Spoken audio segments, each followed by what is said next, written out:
మనం వెళ్ళింది అక్కడికి వెళ్ళినప్పుడు మనం ఇలా వెళ్ళాలనేటటువంటి ఇంగిత జ్ఞానం ఉండదు. గుళ్ళోకి చెప్పులేసి వెళ్ళిపోతారు, గుళ్ళల్లోకి బొట్టు లేకుండా వెళ్ళిపోతారు. అరే మనం ఈ ప్రాంగణానికి వెడుతున్నాం, ఇలా వెళ్ళకూడదన్న నియమాన్ని పాటించేవాడు ఉండడయా? ఒక ఇంటెన్సివ్ కేర్ యూనిట్ లోకి ఇప్పుడు రావద్దు ఈ సమయంలో తప్ప అంటే వింటాడు. ఆఫీస్లోకి ఈ టైంలో తప్ప విజిటింగ్ అవర్స్ లేవంటే ఊరుకుంటాడు. ఒక డాక్టర్ గారి అపాయింట్మెంట్ ఇప్పుడు లేదంటే ఊరుకుంటాడు. భగవంతుడి దేవాలయంలోకి మాత్రం వాడి ఇష్టం వచ్చినట్టు లోపలికి ఎడతాడు. నేను ఎన్నో సందర్భాల్లో చూసా, పెంపుడు కుక్కలతో గుళ్ళల్లోకి ఎడుతుంటారు. ఎంత దోషం! కాబట్టి అలా అయిపోతుందా? అది కలియుగ లక్షణం. నేను ఎవరినో విమర్శిస్తున్నానని మీరు అనుకోవద్దు, నేను యుగ లక్షణాన్ని చెప్తున్నాను. బహుశా ఇవాళ నేను ఇది చెప్పాలని ఇలా ఉంది నాకు, అన్ని అలాంటివి కనబడ్డాయి. రాజు గారితో మాట్లాడుతూ ఒక మాట అన్నాడు. సరి అయినటువంటి అనుష్ఠాన బలం ఉన్నటువంటి వ్యక్తి, బ్రాహ్మణుడు ఎటువంటి స్థాయిని పొంది ఉండగలడు? ఆ శౌచాన్ని పాటించడం అది అలా ఉండగలిగితే ఆయన ఏ స్థాయికి చేరుతాడు? అటువంటి వాళ్ళ దగ్గరికి అసలు ఏవేవి చేరలేవు. ఎంత సమున్నతమైనటువంటి స్థాయికి చేరిపోతారు అన్న విషయాన్ని నీకు నేను నిరూపణం చేస్తూ ఒక గాథను ఆవిష్కరిస్తాను. ధర్మరాజా జాగ్రత్తగా విను అని ప్రారంభం చేస్తున్నాడు. పూర్వం హైహైలని అనబడేటటువంటి వంశంలో దుందుమారుడు అనబడేటటువంటి ఒక రాజు. ఆ రాజకుమారుడు ఒకనాడు అరణ్యానికి వెళ్ళాడు వేటకి. వెళ్ళినప్పుడు ఆయనకి ఒక నది పాయ, ఆ పాయ దగ్గర ఉన్నటువంటి పొదలలో జింక చర్మాన్ని ఉత్తరీయంగా వేసుకున్నటువంటి బ్రహ్మచారి ఒకడు కనపడ్డాడు. ఆయన మునికుమారుణ్ణి చూసి ఏమనుకున్నాడంటే, జింక చర్మం కనపడ్డంతో పొదల చాటు నుంచి అది జింక అనుకున్నాడు. అనుకుని బాణం వేశాడు. బాణం వేస్తే ఆ బాణం వెళ్ళి తిన్నగా ఆ బ్రాహ్మణుని యొక్క గుండెల్లో గుచ్చుకుంది. అతను శరీరం వదిలేశాడు. ఈయన పొదలు తప్పించి చూశాడు. చూస్తే ఆ బ్రహ్మచారి యొక్క శవం కనపడింది. అతను చాలా కంగారు పడిపోయి రాజధాని నగరంలోకి వెళ్ళి గబగబా పెద్దలైన వాళ్ళని తీసుకొచ్చాడు. వాళ్ళు కూడా పొదలు కొద్దిగా తప్పించి చూస్తే అక్కడ పడిపోయినటువంటి బ్రాహ్మణ కుమారుని యొక్క శవం కనపడింది. వాళ్ళు చాలా కంగారు పడి గబగబా ఈ విషయాన్ని మనం తార్క్షునితో చెప్పకపోతే లేనిపోని ఇబ్బంది వస్తుంది. తార్క్షుని యొక్క ఆశ్రమ ప్రాంగణం అది. ఆయన మహానుభావుడు, గొప్ప మహర్షి. ఆయన ఆశ్రమంలో ఉన్నటువంటి బ్రహ్మచారి ఆ పిల్లవాడు. కాబట్టి మనం మహర్షికి చెప్పాలి, ఇలా పొరపాటు జరిగింది మా వల్ల, ఒక బ్రాహ్మణ కుమారుణ్ణి జింక అనుకుని సంహారం చేశాం అని చెప్పడానికని వీళ్ళందరూ వెళ్ళారు. వెళితే ఆ మహర్షి వాళ్ళని చూసి ఎందుకు వచ్చారు అని అడిగారు. మేము మీతో ఒక ముఖ్యమైన విషయాన్ని చెప్పాలి, అందుకోసం వచ్చామన్నారు. ఆయన వెంటనే తన దగ్గర ఉన్నటువంటి కొంతమంది అనుచరగణాన్ని పిలిచి, మీరు వీళ్ళకి స్వాగతం చెప్పి సత్కారాలు చేయండి, అతిథి మర్యాద చేయండి, నేను వచ్చి మాట్లాడతానన్నారు. వెంటనే ఆ వచ్చినటువంటి హైహైలు ఈ దుందుమారుడు అతని యొక్క పరిజనం అన్నారు, మేము మీ దగ్గర సత్కారములు పొందడానికి అర్హత పొందిన వాళ్ళం కాదు. ఎందుచేత అంటే మీ ఆశ్రమంలో ఉన్నటువంటి ఒక బ్రాహ్మణ కుమారుణ్ణి ఆయన ఈ జింక చర్మం ఉత్తరీయంగా వేసుకుని ఉండగా మేము ఆయన్ని చూసి కేవలం ఒక మృగము అనేటటువంటి భ్రాంతితో బాణం వేసి అతన్ని సంహరించాం. ఆ కారణం చేత మేము చాలా పెద్ద పాపకార్యం చేశాం, మీ చేత అతిథి మర్యాదలు పొందడానికి మాకు అర్హత లేదు అన్నాడు. అంటే ఆయన అన్నాడు, ఆలస్యం ఒక ఇంత లేదు శుచి ఆహారంబు నిత్యక్రియాజాలం వేమర అర్చనీయ తతిథుల్ సత్యంబ పల్కంబడు నీలై శాంతియు బ్రహ్మచర్యమును నిర్మిందాల్తు అట్లౌట ఎక్కాలంబుం పటు రోగ మృత్యు భయశంకం పొందమేమెన్నడు. మీరు ఆ బ్రాహ్మణ కుమారుడు చచ్చిపోయాడని కాదు బెంగ పెట్టుకున్నారు, ఇలా రండి, అదిగో చూడండి ఆ గదిలో ఉన్నవాడు ఎవరు అని అడిగాడు. అడిగితే ఈ హైహైలు, ఈ దుందుమారుడు అతని పరిజనం వచ్చి చూశారు. చూస్తే ఏ ముని కుమారుణ్ణి వాళ్ళు చంపేశారో ఆ ముని కుమారుడే ఆశ్రమంలో పనిచేసుకుంటున్నాడు. వాళ్ళు తెల్లబోయారు. తెల్లబోయి ఇదేంటి, మేము చంపేశాం కదా, అతని శవాన్ని కూడా చూశాం కదా మేము పడుండగా, ఆ పిల్లవాడు ఎలా బతికి ఇక్కడ ఎలా ఉన్నాడు అని అడిగాడు. అడిగితే అప్పుడు తార్క్షుడు చెప్పినటువంటి మాట, ఆలస్యం ఒక ఇంత లేదు, మేము కాలాన్ని అనుసరించడంలో ఎప్పుడూ పొరపాటు పడం. అసలు బ్రాహ్మణ జన్మకి చాలా పెద్ద సంకటం అదే. నేను మీతో యథార్థం మనవి చేస్తున్నా. బ్రాహ్మణుడి జీవితంలో చాలా చాలా కష్టమైనటువంటి విషయం అదే. అసలు యథార్థానికి త్రికాల సంధ్యావందనం చేసేటప్పుడు ఆ సంధ్యావందనానికి ఖచ్చితంగా ఆ వేళ పాటించవలసిందే. సూర్యోదయ పూర్వం అర్ఘ్యం విడిచిపెట్టేసేయాలి. అసలు నేను ఒక్కరోజు బ్రాహ్మణులు ఎలా జీవించాలి అన్న విషయాన్ని చెప్తే మీకు కొంత అవగాహన ఏర్పడుతుంది. అందుకునమాట వాళ్ళకి అంత శక్తి వచ్చింది అని అర్థం అవుతుంది. నేను కేవలం విహంగ వీక్షణంగా మాట్లాడతాను, మీకు అర్థమవుతుంది. బ్రహ్మ ముహూర్తానికి ముందర నిద్ర లేవాలి. 3 గంటలకు నిద్ర లేస్తూనే గురువు గారికి నమస్కారం చెయ్యాలి. భూమి మీద కాలు పెట్టేటప్పుడు భూదేవిని ప్రార్థించాలి. తర్వాత ఏ దంతధావనాదులను చేసేటప్పుడు అప్పుడు భగవన్నామాన్ని స్తోత్రం చెయ్యాలి. ప్రాణాయామాదులు వ్యాయామం యోగా చెయ్యాలి. ఆ యోగం చేసిన తరువాత కాలకృత్యములను సశాస్త్రీయముగా తీర్చుకోవాలి. ఏ దిక్కుకి తిరిగి ఎలా కాలకృత్యాలను నిర్వర్తించాలో అలా నిర్వర్తించాలి. తర్వాత సంకల్ప సహితంగా సూక్త పఠనం చేస్తూ స్నానం చేయాలి. సూక్త పఠనం చేస్తూ స్నానం చేసి సంధ్యావందనం చెయ్యాలి. సంధ్యావందన కార్యం అయిపోయిన తర్వాత అగ్నిహోత్రం చెయ్యాలి. అగ్నిహోత్రం అయిపోయిన తర్వాత ఈశ్వరుడి యొక్క సింహాసనానికి అర్చన చెయ్యాలి. ఇవన్నీ పూర్తయితే 12 1 గంట అవుతుంది, 11:30 అవుతుంది. వెంటనే మాధ్యాహ్నిక సంధ్య కూర్చోవాలి.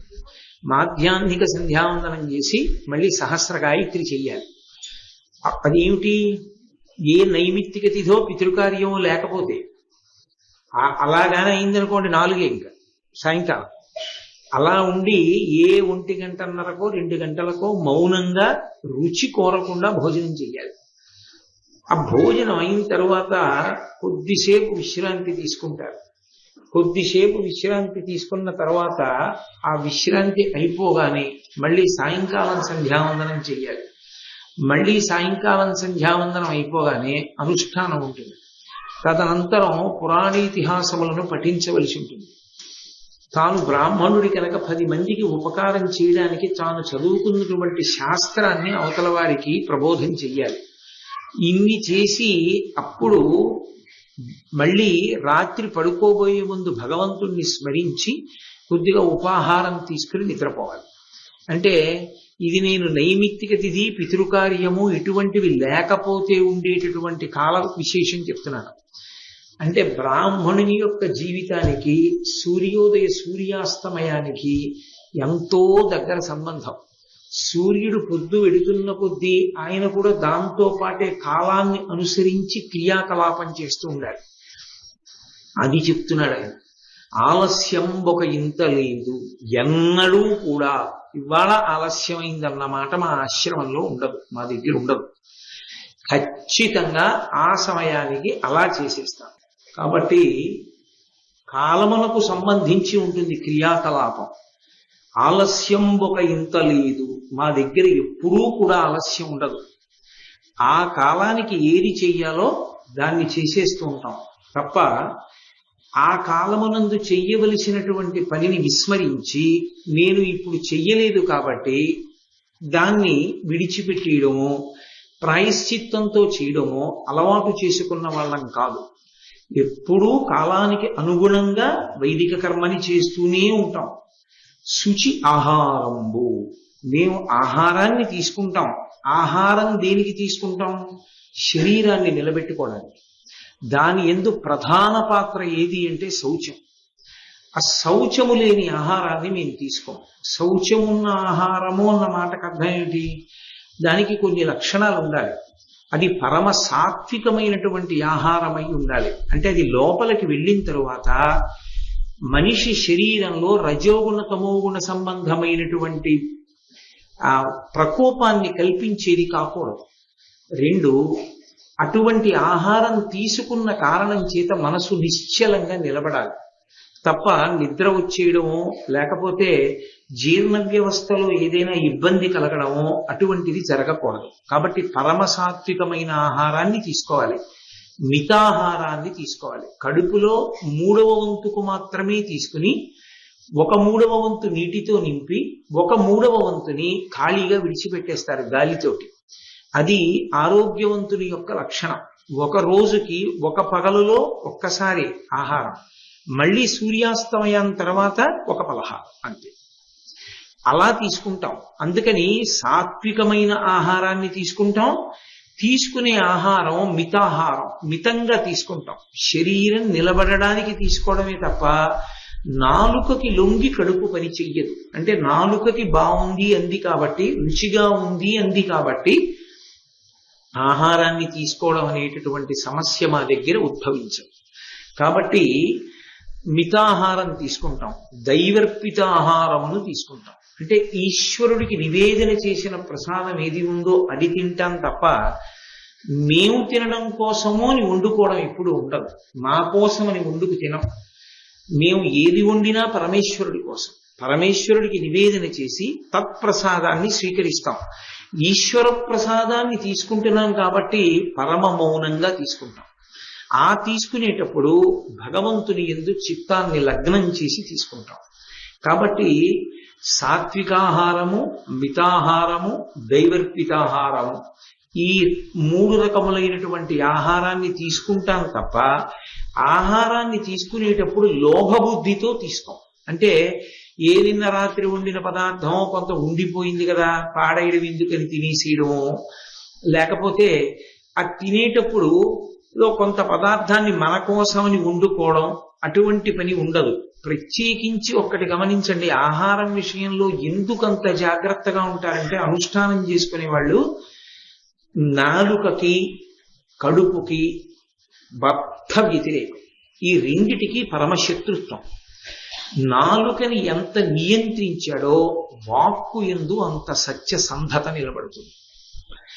నాలుకని నియంత్రించలేకపోయాడు అనుకోండి, అన్ని రకములైన ఆహారం తీసుకుంటే ఆ నోటి నుండి స్వచ్ఛమైనటువంటి వాక్కు వెలువడదు, నాలుక తిరగదు, సరిగ్గా ఉచ్చారణ కుదరదు, బండబారుతుంది. 2, నాలుక ఎప్పుడూ కూడా అది శరీరానికి అవసరము కాదా అన్న దాంతో నాలుకకి సంబంధం ఉండదు. నాలుక ఎప్పుడూ భోగాన్ని అడుగుతుంది ఆహారం. మీరు చూడండి, ఇది మీరు తినకండి మీకు మంచిది కాదు అన్నారనుకోండి, ఎందుకు తింటాడు మరి? అంటే లౌల్యము అంటారు. నాలుక మీద రసాంకురములు ఉంటాయి. దానికి ఏదైనా పదార్థం తగిలితే ఆ రుచిని అనుభవిస్తుంది ఒక భోగంగా.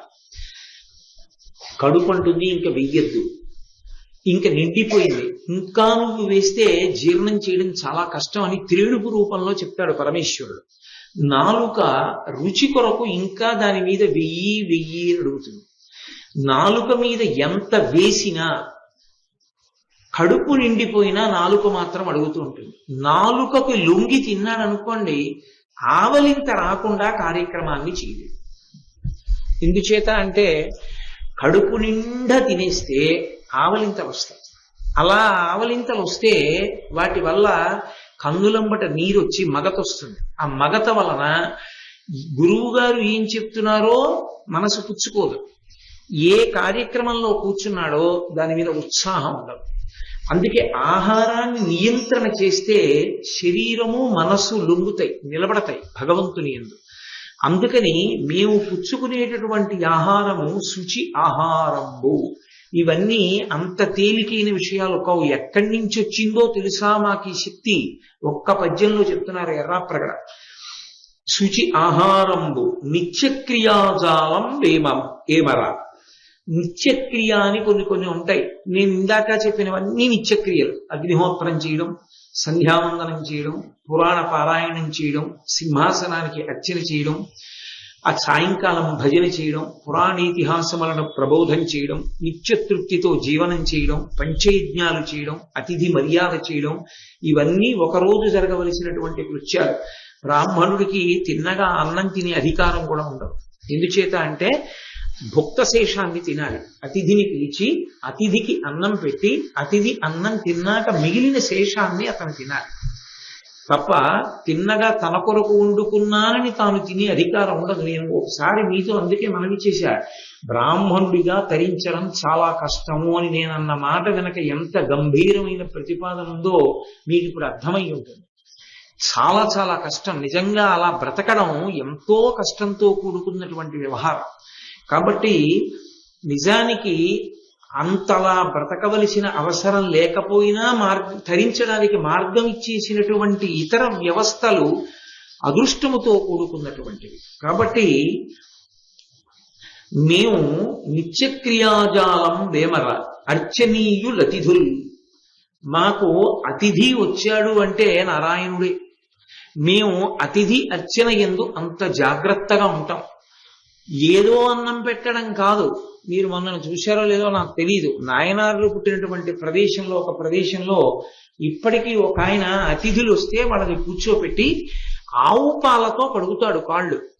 కడిగి నీళ్లు పోసి మళ్ళీ శుద్ధ జలంతో కాళ్ళు కడిగి ఆ వచ్చినటువంటి అతిథుల మెడలో పుష్పహారం వేసి వాళ్ళ చేతులు కాళ్ళు తాను కడిగి వాళ్ళ మెడలో పుష్పహారం వేసి నూతన వస్త్రాలు ఇచ్చి అప్పుడు తీసుకొచ్చి భోజనం చేస్తుంటే తాను స్వయంగా విసురుతూ భోజనం పెడతాడు.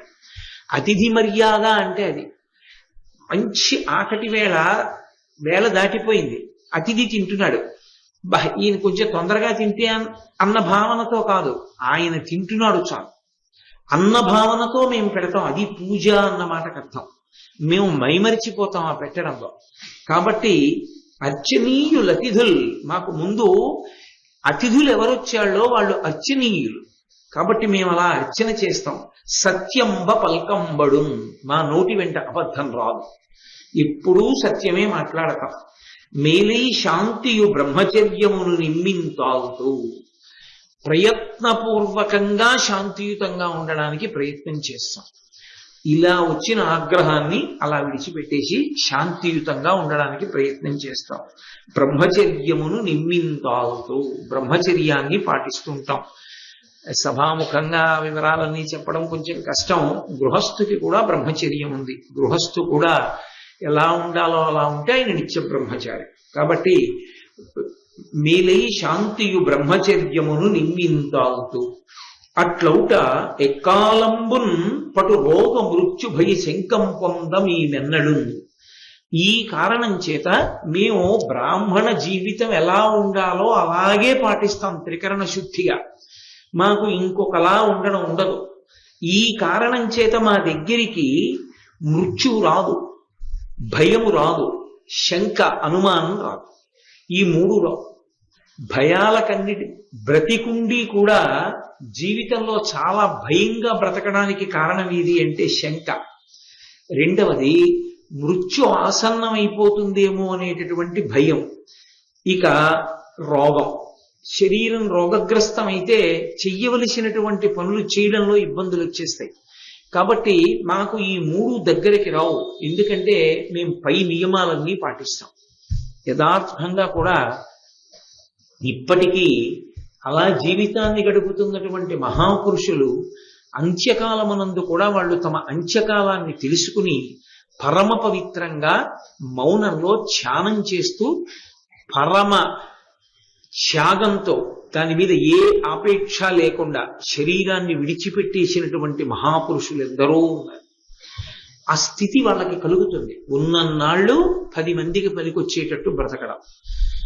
అలా కుదరదు, శరీరం పడిపోతోందనుకున్నప్పుడు దాన్ని తృణప్రాయంగా విడిచిపెట్టడం తప్ప అసలు వాళ్ళు భయపడుతూ బ్రతకవలసినటువంటి అవసరం లేని రీతిలో బ్రతికారు. దేని వలన అంటే అనుష్ఠాన క్రమం చేత. ఏ అనుష్ఠానం లేకుండా అటువంటి రక్షణలు పొందాలి అంటే దుస్సాధ్యం. ఎందుచేత అంటే కొన్ని పొందడానికి కొన్ని చెయ్యవలసి ఉంటుంది. ఆకలి తీరడానికి అన్నం తినవలసి ఉంటుంది, బడలిక తీరడానికి నిద్రపోవలసి ఉంటుంది. అలాగే రోగము మృత్యువు ఇటువంటి వాటి భయం ఏర్పడకుండా ఉండాలంటే అంత గొప్ప అనుష్ఠానం కూడా చేయగలిగి ఉండాలి. మేము అటువంటివి చేసిన వాళ్ళం, అందుకని మా దగ్గరికి మృత్యువు రాదు. మీరు ఇందాక చూశారే, పిల్లవాడు పడిపోయినట్టు మీకు కనపడ్డాడు, వాడు కాసేపు అలా పడిపోయినట్లు మీకు కనపడ్డాడు. ఎందుచేత అంటే ఆశ్రమ ప్రాంగణాల్లో మీరు ఎంత ఒళ్ళు దగ్గర పెట్టుకు తిరగాలో మీకు నేర్పడానికి. వాడు వెంటనే లేచిపోయాడు అనుకోండి, ఏం పర్లేదని వెళ్ళిపోయి మళ్ళీ ఇంకోటి మీద బాణం వేస్తాం. అందుకని ఎంత ఒళ్ళు దగ్గర పెట్టుకు తిరగాలో అటువంటి అనుష్ఠాన తత్పరులు ఉన్నటువంటి ప్రదేశాల్లో ఎంత జాగ్రత్తగా తిరగాలో, అక్కడికొచ్చి వేటాడడం, అక్కడికొచ్చి బాణాలు వేయడం, ఇలాంటివి లేకుండా ఉండడం నేర్పాలన్న ఉద్దేశ్యంతో చూపించిందే తప్ప వేరొకటి కాదన్నది తాత్పర్యం. కాబట్టి మీకు అలా కనపడ్డాడు. నిజానికి అతనికి రోగము రాదు, మృత్యువు రాదు. చూడండి అది ఎలా ఉన్నాడో చక్కగా అని ఆ పిల్లవాడిని చూపించారు. ఆయన చాలా తెల్లబోయి ఆ వచ్చినటువంటి వాళ్ళు ఆశ్చర్యపోయారు. ధర్మరాజా వింటున్నావా? ఒక బ్రాహ్మణుడు వేదంలో ఎలా బ్రతకాలని చెప్పారో అలా బ్రతికితే ఆయన యొక్క జీవితంలో అన్నీ సాధించగలడు. నాకు తెలుసు మీరు ప్రశ్న వేస్తారు, మరి ఆయనకి తిండి బట్ట ఎలాగండి అని అడుగుతారు. నేను మీతో ఒక యథార్థం చెప్తున్నాను. అలా ఏ బ్రాహ్మణుడు జీవించగలడో ఆ బ్రాహ్మణుడి జీవితానికి సమాజము జవాబుదారీ అవుతుంది. ఆయన నిరపేక్షగా జీవిస్తాడు కనుక సమాజము ఆయన బ్రతుకుని కోరుకుంటాడు. ఒకళ్ళింట్లో అరటి గెల కాసింది, వాళ్ళ ఇంట్లో ఒక డజన్ అరటికాయలు ఇచ్చి రారా అని పంపిస్తారు. ఒకళ్ళింట్లో ఆనపకాయ కాసింది పంపిస్తారు. రేపు పొలం పంట పండింది, 4 బస్తాలు పంతులు గారి ఇంట్లో దింపండిరా అంటారు. అటుకులు కొట్టించారు, వాళ్ళ ఇంటికి పట్టుకెళ్ళి ఓ కుంచెడు అటుకులు ఇవ్వండిరా అంటారు. తప్ప అటువంటి బ్రాహ్మణుడు ఆర్జించవలసిన అవసరం ఉండదు. లక్ష్మి ఆయన ఇంట తాండవం ఆడుతుంది. ఎందుకో తెలుసా? ఆయన సంకల్పం చేత ఇతరులకు ఐశ్వర్యం ఇవ్వగలరు. ఆ స్థితిని పొంది ఉంటాడు. అందుకే వేదం నిర్ధారించి చెప్పింది, బ్రాహ్మణుడికి ఆర్జన ప్రక్రియ లేదు. ఆయన ఏమీ చేసి సంపాదించుకోక్కర్లేదు. పరమ త్యాగమూర్తి అయి ఈ పూటకుందా ఈ పూటకి లేదా అని చూడడు. ఆయన అన్నం లేకుండా పడుకుంటే పరమేశ్వరుడు అన్నవాడు ఉండి అనవసరం. అటువంటి అనుష్ఠాన తత్పరుడు అన్నం లేకుండా ఉంటే దానికి అర్థం ఉంటుందా? మీరు నాకు చెప్పండి. కాబట్టి ఈశ్వరుడు చూస్తాడు ఆయనకి అన్నం పెట్టడం. అవసరమైతే ఆయనకి అన్నం అమ్మవారు పెడుతుంది. పెట్టలా మహానుభావుడికి ఆ పరమాచార్య స్వామి వారి శిష్యులు తెనాలి పక్కన ఉంటారు, చందోలు శాస్త్రి గారు అంటుంటామే. ఆ చందోలు శాస్త్రి గారు స్పృహ తప్పి పడిపోతే అన్నం లేక అమ్మవారిని ఆరాధన చేస్తూ అమ్మవారు వచ్చి పాయసాన్నం పెట్టింది. ఇంకా ఆయన వెనక్కి తిరిగి చూడలేదు జీవితంలో, తాడేపల్లి రాఘవనారాయణ శాస్త్రి గారి విషయంలో. కాబట్టి బ్రాహ్మణ్య నిరూపణము ఎలా? వైదికంగా వేదంలో చెప్పబడినట్టుగా ఏ బ్రాహ్మణుడు జీవనం చేస్తున్నాడో ఆ బ్రాహ్మణుడి యొక్క జీవితాన్ని పరమేశ్వరుడు చూస్తాడు. మరి చచ్చిపోతారు కదండి వాళ్ళు కూడా అని అడగచ్చు. మీకు నేను ఒక్క మాట చెప్తాను, బాగా గుర్తుపెట్టుకోండి. బ్రాహ్మణుడు ఎందుకు చచ్చిపోతాడో తెలుసా? అంటే నేను చెప్పేది ఇటువంటి బ్రాహ్మణుడు ఎందుకు చచ్చిపోతాడంటే, జర అని ఒకటి ఉంటుంది. జర అంటే వృద్ధాప్యం. అది శరీరానికి ధర్మం. వచ్చేసిన తర్వాత ఆయన శరీరాన్ని విడిచిపెట్టేటప్పుడు ఇది నేను కాదని తెలుసుకుని వదిలిపెడతాడు. మృత్యువు శరీరానికి తప్ప ఆయనది కాదు. ఆయన పరమజ్ఞాని అయి శాశ్వతుడైపోతాడు. ఆయన శరీరం పోయింది, ఆయన మాత్రము బ్రహ్మముగా నిలబడిపోతాడు. కాబట్టి ఆయన చచ్చిపోవడం అన్న మాట లేదు. ఆయన జ్ఞాని అయిపోయాడు కాబట్టి ఆయన శరీరం పోతుంది. శరీరం ఎవరిదైనా పడిపోవచ్చు. ఎంతటి మహాజ్ఞాని అయినా శరీరం పడిపోవాలి. అది దాని ధర్మం. మహానుభావుడు ఈ భూమండలం మీద సన్యాస ధర్మానికి నిలువెత్తు సాక్ష్యం. అలా పాటించినటువంటి పరమాచార్య స్వామి వారి శరీరం పడిపోయింది. భగవాన్ రమణుల శరీరం పడిపోయింది. రామకృష్ణ పరమహంస శరీరం పడిపోయింది. పడిపోకుండా శరీరాలు ఉండవు. పడిపోయే శరీరంలో ఉండి పడిపోని ఆత్మగా నిన్ను నువ్వు తెలుసుకుని అనుభవంలోకి తెచ్చుకుని ఉండిపోవడమే దాని యొక్క సమగ్రత. దాన్ని ఆయన పొందుతాడు. కాబట్టి ఇప్పుడు చావు శరీరానికి వచ్చిందేమో కానీ ఆయనకు కాదు. కాబట్టి ఏమిటి లోటు వచ్చింది? కాబట్టి అటువంటి స్థితిని పొందిన వాళ్ళయా బ్రాహ్మణులంటే ఓ ధర్మరాజా, వాళ్ళు సర్వకాలముల యందు పూజనీయులు. అందుకే అటువంటి మహానుభావుల యొక్క చరిత్ర విన్నంత మాత్రం చేత ఈశ్వరుడు ఆనందాన్ని పొందుతాడు. ఇటువంటి వాడి యొక్క పేరు చెప్పబడింది అని సంతోషిస్తాడు. తార్క్షుని యొక్క జీవితం అంత గొప్పది. అటువంటి ఆశ్రమాన్ని నిర్వహణ చేశాడు ఆయన. తరువాత క్షత్రియుల యొక్క గొప్పతనం ఎలా ఉంటుందో నేను చెప్తున్నాను చూడు ధర్మరాజా అంటున్నాడు. వర్ణ విభాగం, మీరు ఒక విషయాన్ని బాగా గుర్తుపెట్టుకోవాలి. ఎవరు అంగీకరించినా ఎవరు అంగీకరించకపోయినా ఈ స్థానంలో కూర్చున్నందుకు, భారతాన్ని పట్టుకున్నందుకు ఉన్న సత్యాన్ని నేను మాట్లాడవలసి ఉంటుంది. సనాతన ధర్మమునకు చాతుర్వర్ణ వ్యవస్థ ప్రాణము. అందుకే పురాణంలో దానికి మినహాయింపు లేకుండా మాట్లాడడానికి కారణం అదే. ఎందుకంటే ధర్మం అంతా వర్ణాన్ని ఆశ్రమాన్ని పట్టుకుని ఉంటుంది. అందుకని చాతుర్వర్ణ వ్యవస్థని విడిచిపెట్టి మాట్లాడడం ఉండదు అసలు సనాతన ధర్మం. ఆధునికులు ఎవరు ఏమనివ్వండి, వేదం అంతే మాట్లాడింది కాబట్టి నేను అది చెప్పడానికే కూర్చున్నాను కాబట్టి నేను అలాగే చెప్పవలసి ఉంటుంది. అదే నా ధర్మం.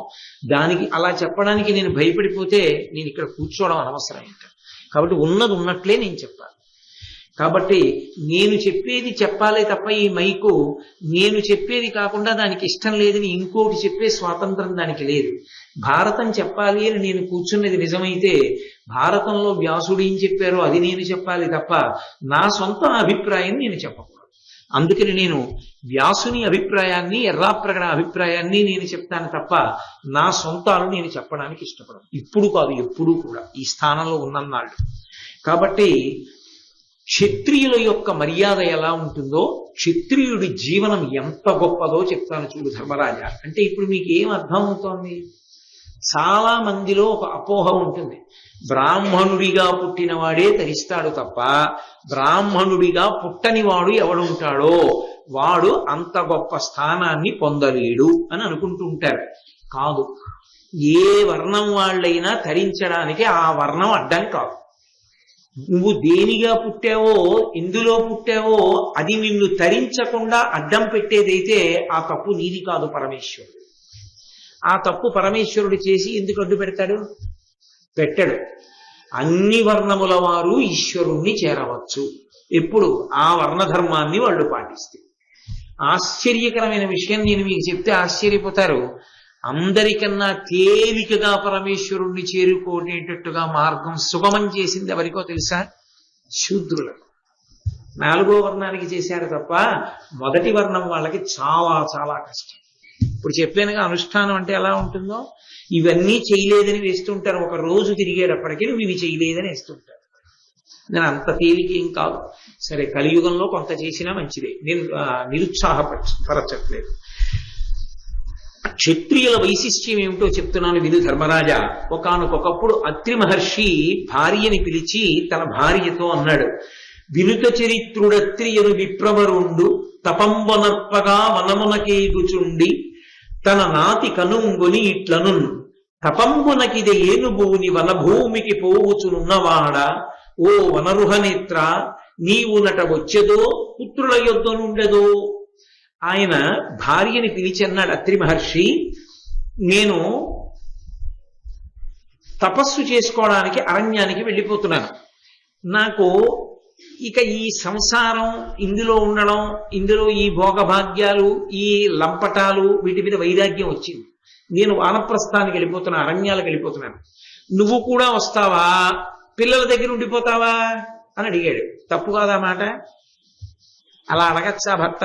అందున అత్రి గురించి చెప్పేటప్పుడు నేను ఒళ్ళు మరింత దగ్గర పెట్టుకు చెప్పాలి. అత్రి మహర్షి అలా అనొచ్చా భార్యని, అనసూయమ్మని?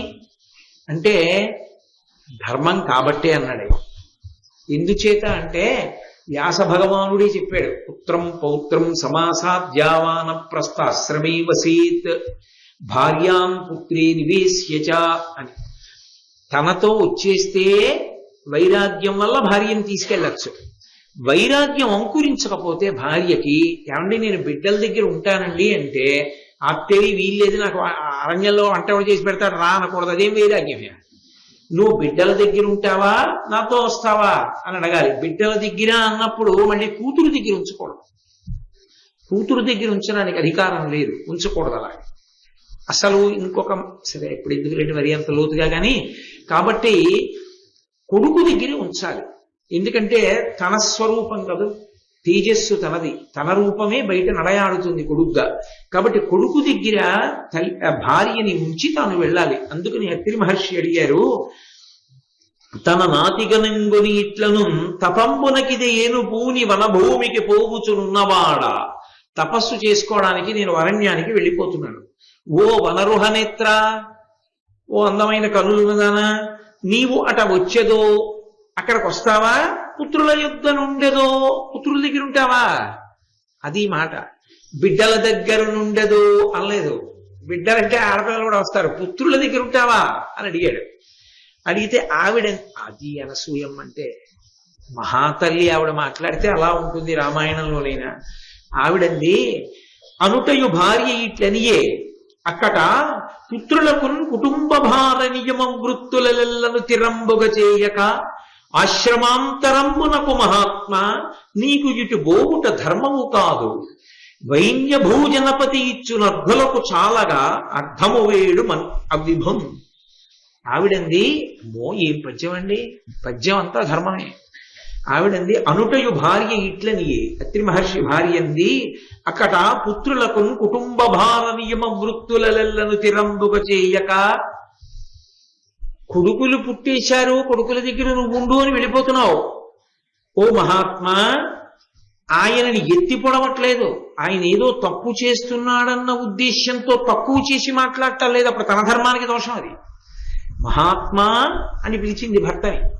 పిలిచి, అయ్యా కొడుకుల దగ్గర నన్ను ఉండమని వెళ్ళిపోతున్నారే, జీవితాన్ని ఎలా దిద్దుకోవాలో, ఎలా ఖర్చు పెట్టుకోవాలో, ఎలా సంపాదించుకోవాలో, ఎలా జాగ్రత్త చేసుకోవాలో, ఎలా జీవితాన్ని గడుపుకోవాలో, ఎలా సంపాదించుకోవాలో, ధర్మం తప్పకుండా ఎలా బతికారో పిల్లలకి నేర్పామా? కని వదిలేసి వెళ్ళిపోవచ్చా వానప్రస్థానికి? వాళ్ళు ధార్మికంగా సంపాదించుకుని బ్రతకడం అన్నది వాళ్ళకి అలవాటు చేసిన తరువాత కదా మనం వెళ్ళాలి. వాళ్ళకి సంపాదన వాళ్ళకి రావాలిగా. అది వాళ్ళ వర్ణానికి తగినట్టు వాళ్ళు ఎలా సంపాదించుకోవాలో వాళ్ళకి నేర్పాలి కదూ. కాబట్టి అది పూర్తి అవ్వలేదుగా, వాళ్ళకి ఇంకా ఏం తెలియదుగా. ఇన్నాళ్ళు మీ పేరు మీద చలామణి అయిపోతుంది, పిల్లలకి ఏమొచ్చు, ఏమీ రాదు. ఏమీ రాకుండా మన ఇద్దరం మూటా ముల్లే కట్టుకుని ఎలా వెళ్ళిపోతాం వానప్రస్థానికి? కాబట్టి ఆశ్రమాంతరంబునకు మహాత్మ, ఆశ్రమం మార్పు అంటుంది ఆవిడ. బ్రహ్మచర్యము నుండి గృహస్థాశ్రమము, గృహస్థాశ్రమము నుండి వానప్రస్థము. గృహస్థాశ్రమాన్ని వదిలిపెట్టాలి అంటే గృహస్థాశ్రమంలో నీ కర్తవ్యం పూర్తవ్వాలి. నాకు వైరాగ్యం వచ్చిందండి అని చెప్పి ఇంకా బిడ్డలు ఉంచుకోకముందు వాళ్ళని వదిలిపెట్టి వెళ్ళిపోవడం ధర్మ విరుద్ధం. భారతంలో చూడండి కాలంటే. అసలు ముందు నీ కుటుంబాన్ని దిద్దుకోవడం రాని నువ్వు లోకాన్నే ఉద్ధరిస్తావు. కాబట్టి వానప్రస్థానికి వెళ్ళిపోతానంటే కుదరదు. నువ్వు ఇక్కడ ఉండవలసిందే. నీ బిడ్డల్ని ముందు వాళ్ళు ఎలా బ్రతకాలో వాళ్ళకి ముందు బాగా నేర్పాలి. అంతేగాని కొడుకులు పుట్టారు కదండి అని చెప్పి వెళ్ళిపోతానంటే ఎలా కుదురుతుంది? ఆ కొడుకులు ముందు బతకడం వాళ్ళకి నేర్పాలి. కాబట్టి వాళ్ళకి ఎలా సంపాదించుకోవాలో, ఎలా ఖర్చు పెట్టుకోవాలో, ఎలా జీవించాలో వాళ్ళకి నేర్పద్దు తప్ప ఆశ్రమాన్ని ఎలా వదిలిపెట్టి ఇంకో ఆశ్రమం తీసుకుంటావు? ఈ గృహస్థాశ్రమ పరిత్యాగం చెయ్యడానికి కొడుకులు ఊడ్చుకోవాలి, వాళ్ళకి తెలియాలి. అన్ని తెలిస్తే మనం వెళ్ళిపోవచ్చు. నేర్పలేదుగా మనం. ఇంకా వాళ్ళ దగ్గర ఏం లేదుగా తినడానికి. మనం వెళ్ళిపోతే వాళ్ళకి ఎలా సంపాదించుకోవాలో తెలియకపోతే అక్రమ మార్గంలో సంపాదిస్తే ధర్మభ్రష్టులు అవుతారు. ఇటువంటి బిడ్డల్ని కన్నందుకు పైతరాల కింద పడిపోతాయి. అలా కాకుండా వాళ్ళకి ధర్మ మార్గాన్ని నేర్పి మనం వెళితే ఆ ధర్మ మార్గంలో సంపాదించుకునే పర్యంతం వాళ్ళు తపస్సు అనుష్ఠానము ఎలా నిలబెట్టుకోవాలన్నది మనం నేర్పితే వాళ్ళు అల్లుకుపోతారు. అప్పుడు ప్రశాంతంగా మనం వైరాగ్యం మనకొచ్చింది కాబట్టి ఇంకా బిడ్డల మీద అనురక్తి విడిచిపెట్టి వెళ్ళొచ్చు. అంటే మీరు బాగా గుర్తుపట్టుకోవాలి, అది బిడ్డల మీద అనురక్తి కాదు, కర్తవ్యత నిష్ఠ. నా కర్తవ్యం నాకు పూర్తవ్వకుండా నేను ఇంకొకటి పట్టుకునే అవకాశం లేదు సనాతన ధర్మంలో. కర్తవ్యతా దృష్టితో ఉండాలి. నా కర్తవ్యం నేను చేస్తున్నానా, అది చాలా చాలా ప్రధానం. కాబట్టి ఆశ్రమాంతరంబునకు మహాత్మ నీకు ఇటు బోవుట ధర్మము కాదు, అది ధర్మం కాదు. ఆవిడ ధర్మం గురించి మాట్లాడింది. అందుకని వైన్య భూజనపతి ఇచ్చునర్ధులకు చాలగా, వైన్యుడు అనబడేటటువంటి మహారాజు ఉన్నాడు, ఆయన దగ్గరికి వెళ్ళండి. ఆయన అపారమైన దానం చేస్తాడు. ఆయనకి చెప్పండి, నేను ఇలా వానప్రస్థానికి వెళ్ళిపోదాం అనుకుంటున్నాను, బిడ్డలు బ్రతకడానికి కావలసిన ద్రవ్యం ఇద్దాం అనుకుంటున్నాను, కాబట్టి నీకు ఆ ద్రవ్యాన్ని నేను నా బిడ్డలకి ఇచ్చుకోవడానికి నువ్వు నాకు ఇవ్వవలసింది అని అడగండి. అలా అడగచ్చా? ఎప్పుడైనా ఆశ్రమం మారేటప్పుడు ప్రభువుదే కర్తవ్యం, రాజే ఇవ్వాలి. అందుకే స్నాతకులందరూ రాజు దగ్గరికే వెళ్తారు. చదువుకోవడం పూర్తయిపోయింది అనుకోండి, గృహస్థాశ్రమంలోకి వెళ్లే ముందు గురుదక్షిణ కట్టాలి అంటే గురుదక్షిణ కొరకు రాజుగారి దగ్గరికే వెడతారు. పెళ్లి చేసుకోవడానికి డబ్బు లేదనుకోండి, రాజుగారి దగ్గరికే వెడతారు. వానప్రస్థానికి వెళ్ళిపోయే ముందు పిల్లల్ని స్థిరీకరించవలసి ఉందనుకోండి, రాజుగారి దగ్గరికే పెడతారు, అది ధర్మం. కాబట్టి బ్రాహ్మణుడు అలాగే సంపాదించుకోవాలి. కాబట్టి మీరు వైన్యుడన్న రాజు దగ్గరికి వెళ్ళండి, ఆయన భూరి సంభావనలు ఇస్తాడు. ఎందుకని? మనం పిల్లలకి ఇచ్చి వాళ్ళు భద్రంగా ఉండడానికి ఏర్పాటు చేసి వెళ్ళిపోవాలి. కాబట్టి వైన్య భోజనపతి ఇచ్చునర్ధులకు చాలగా, అర్ధులకి సరిపోయేటట్టు ఇచ్చేటటువంటి వాడు ఆయన. ఎవడు ఏ కోరికతో వచ్చాడో ఆ కోరికకి సరిపోయేటట్టు ఇస్తాడు తప్ప ఇంకొకలా ఇచ్చేవాడు కాదు. చూడండి, ఏమంటే ఇంజనీరింగ్ చదువుకునేటటువంటి పిల్లలకి 10 మందిని చదివిస్తున్నానండి అని చెప్పి 1000 రూపాయలు ఇవ్వడం కన్నా ఒక్క పిల్లాడిని చదివించడం మంచిది కాదు. ఒక్క పిల్లాడికి ఫీజు కడితే వాడు చదువుకుంటాడు. ఎందుకు 10 మందికి 1000 రూపాయలు? వాడు మళ్ళీ ఇంకోళ్ళ దగ్గరికి వెళ్ళాలి మిగిలిన డబ్బులకి. అది దాతకు ఉండవలసిన లక్షణం. దాత దగ్గరికి అర్థి వెళితే అర్థి తృప్తితో వెళ్ళిపోవాలి తప్ప సగమే ఇచ్చి మిగిలింది ఎవరి దగ్గరికో మళ్ళీ వెళ్ళని చెప్పకూడదు. ఇవ్వగలిగితే ఇవ్వాలి, లేకపోతే వదిలిపెట్టాలి అంతే. కాబట్టి అలా ఇవ్వగలిగిన వాడయా వైన్యుడు. ఆవిడ ఎంత ధర్మాన్ని ఆలోచించిందో చూడండి. ఎవరి దగ్గర పడితే వాళ్ళ దగ్గరికి వెళ్ళకండి. వాడు తెలియక ఏదో ఇంతే ఇస్తాను అంతే ఇస్తాను ఏదో మాట అన్నాడు అనుకోండి, మీ మనసు చిన్నబుచ్చుకుంటుంది. అది భర్త మీద గౌరవం. ఆవిడ భర్త మీద ఎంత గౌరవంతో ఆయన కోరిక తీరడానికి, ఆయన ధర్మం తప్పకుండా ఉండడానికి తాను ధర్మశాస్త్రాన్ని బోధ చేస్తోంది. ఆవిడ భార్య అంటే తప్ప నీకేం తెలియచ్చు అండం కాదు. భారతదేశంలో స్త్రీలు వ్యవస్థ యందు అత్రి మహర్షిని దాటి అనసూయమ్మ మాట్లాడింది. ఎందరు స్త్రీలు, ఎంత శాస్త్ర ప్రవేశం. ఇవిడ నాకు ఆశ్చర్యంగా ఉంటుంది. పురుషులతో సమాన హక్కులని వేదికలు ఎక్కరుస్తుంటారని పిచ్చిగోళ. ఏమైనా చదివితే కదా అసలు వాళ్ళలా నువ్వు చదువుకున్నావా ఏమన్నా నువ్వు మాట్లాడడానికి? నువ్వు చదువుకున్నది ఏమైనా ఉందా అసలు చెప్పడానికి? ఓ భారతం కానీ రామాయణం కానీ ఇప్పుడు నేను చదివావా? నీకేమైనా తెలుసా ఏ సర్కలో ఏముందో? ఎందుకు వచ్చిన ప్రసంగాలు? ఏదో వేదిక దొరికింది కదా అని ఎక్కడో మాట్లాడటం. అలా మాట్లాడడానికి ఊళ్ళో కొంతమంది ఉంటుంటారు ప్రత్యేకంగా, అదే పని వాళ్ళకి. వాడు చదువుకున్నది ఏమిటో నాకు తెలియదు. కాబట్టి నాయన ఆయన దగ్గరికి వెళ్ళండి, వైన్యుడి దగ్గరికి వెడితే ఆ వైన్య భూజనపతి ఇచ్చు అర్ధులకు చాలగా, అర్థించినటువంటి వాళ్ళకి సరిపోయేటట్టుగా ఇవ్వడంలో కార్మికుడు ఆ వైన్య భూపతి. కాబట్టి అక్కడికి వెళ్ళి అర్ధము నేడు మవ్విభున్, ఆయనని డబ్బడగండి అంది. అత్రి ఏమీ మాట్లాడలేదు. అంటే తాను చేసిన ప్రతిపాదన సమగ్రం అవడానికి భార్య చెప్పిన ధర్మం తోడ్పాటుగా కావాలి. అందుకే కార్యేషు దాసి కరణేషు మంత్రి. అది దాంపత్యం అంటే. దాంపత్యం అంటే ఎప్పుడూ ఒకరు చెప్పుట ఒకరు వినుట కాదు, అనుభవము అని ఒక మాట ఉంటుంది. లోకంలో సంసారంలోకి వచ్చిన తర్వాత ఆ ఉద్దాన పతనాలు కష్ట సుఖాలు చూసి భార్యకి కూడా ఎంతో అనుభవం వస్తుంది. వచ్చినప్పుడు ఆమె కూడా ఒక మంచి మాట చెప్పగలదు. ఆమె ఏమీ చెప్పలేదు అన్న అభిప్రాయం పురుషుని యందు ఉండకూడదు. అలాగే ఆయనకి కొన్ని ఇంట్లో తప్పులు చేస్తారు అన్న భావన ఆమె యందు ఉండకూడదు. ఇద్దరి భావన ఎలా ఉండాలంటే, ఆయన బలహీనత దిద్దడం నా అదృష్టం, ఈమె బలహీనత కమ్ముకు రావడం నా అదృష్టం, అది నా కర్తవ్యం, లేకపోతే ఇంకా అర్థమేముంది అన్నట్లుగా ఉండాలి. నా భార్యకి ఓ లోపం ఉందనుకోండి, నా భార్య లోపం వల్ల తాను అవమానమును పొందకుండా చూసిన నాడు నేను భర్తని తప్ప నేనే ఎత్తి చూపిస్తే ఇంకెందుకు ఆ భర్తృత్వం? ఏదో తెలిసి తెలియక 10 మందిలోకి వచ్చి ఓ మాట్లాడడం అలవాటు అనుకోండి, నేను చెప్పుకోవాలి ఇంటి దగ్గర. నువ్వు ఎక్కువగా మాట్లాడేసేకు, అందరూ ప్రసన్నంగా ఉండరు నీలాగా. అన్నీ విని నువ్వు వెళ్ళిపోయిన తర్వాత వంక పెడతారు, నిన్ను తక్కువ చేసి మాట్లాడతారు. అది నాకు బాధగా ఉంటుంది.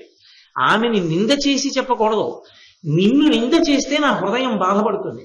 అందుకని నువ్వు ఎక్కువ మాట్లాడకు, నువ్వు నింద పొందడం నాకు ఇష్టం ఉండదు. పైన మాట్లాడు, కాసేపు నిగ్రహించి. నీకు ఎన్ని మాట్లాడాలన్నా నాతో మాట్లాడు, ఎన్నైనా మాట్లాడు, పర్వాలేదు. ఎందుకో తెలుసా, నేను భర్తని, భరించవలసిన వాడిని. నీ అమాయకత్వం కానీ తెలివితేటలు కానీ నీ భోళాతనం కానీ ఏదైనా సంతోషంగా స్వీకరిస్తాను. నాతో మాట్లాడు, వాళ్ళతో వద్దులే అని చెప్పగలగాలి.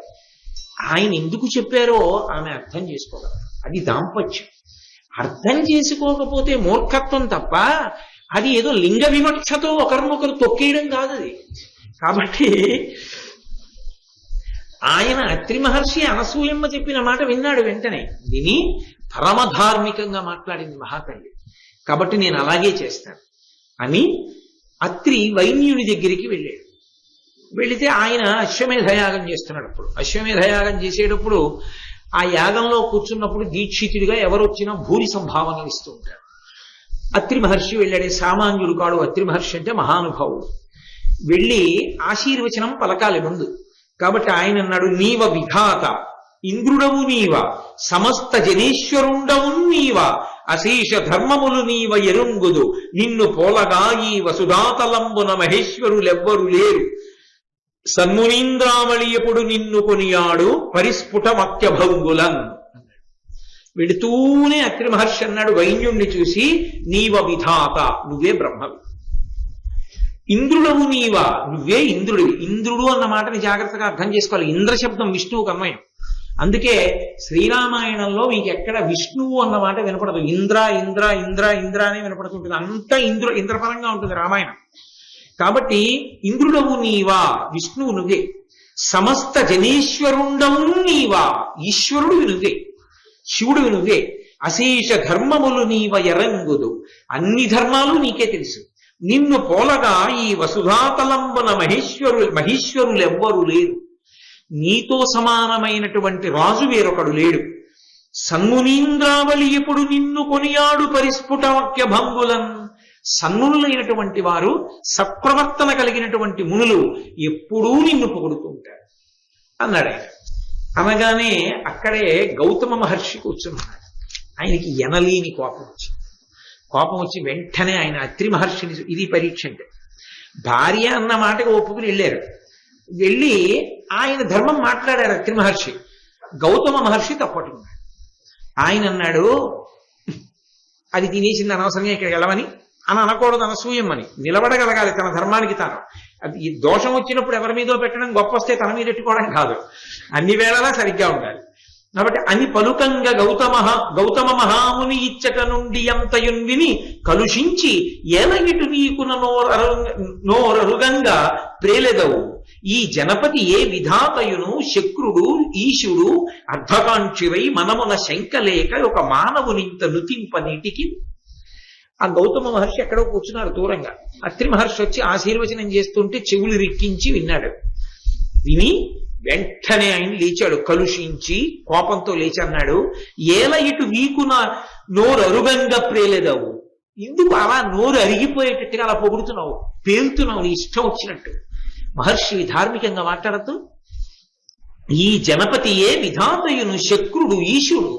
ఏమిటి ఈ రాజా బ్రహ్మ, ఈ రాజా విష్ణువు, ఈ రాజా శివుడు, పొగడ్డానికి కూడా బుద్ధి ఉండక్కర్లా? ఏమిటి రాజును పట్టుకుని నువ్వే బ్రహ్మ, నువ్వే విష్ణువు, నువ్వే శివుడు అంటున్నావేంటి? అర్ధకాంక్షవై మనమున శంకలేక ఒక మానవుని ఇంత నుతింపనీటికి.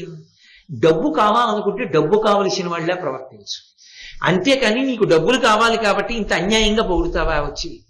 సిగ్గి ఇట్లా నీకు అలా పొగడ్డానికి? నోరరయంగా నోరు నెప్పెట్టి ఇంటే పొగడ్డం ఉంది కదా అని పొగడకూడదు. పొగిడినా అది ధర్మబద్ధంగా ఉండాలి. వెంటనే అత్రి మహర్షి అన్నారు, ఊరక మీరనాడెదవు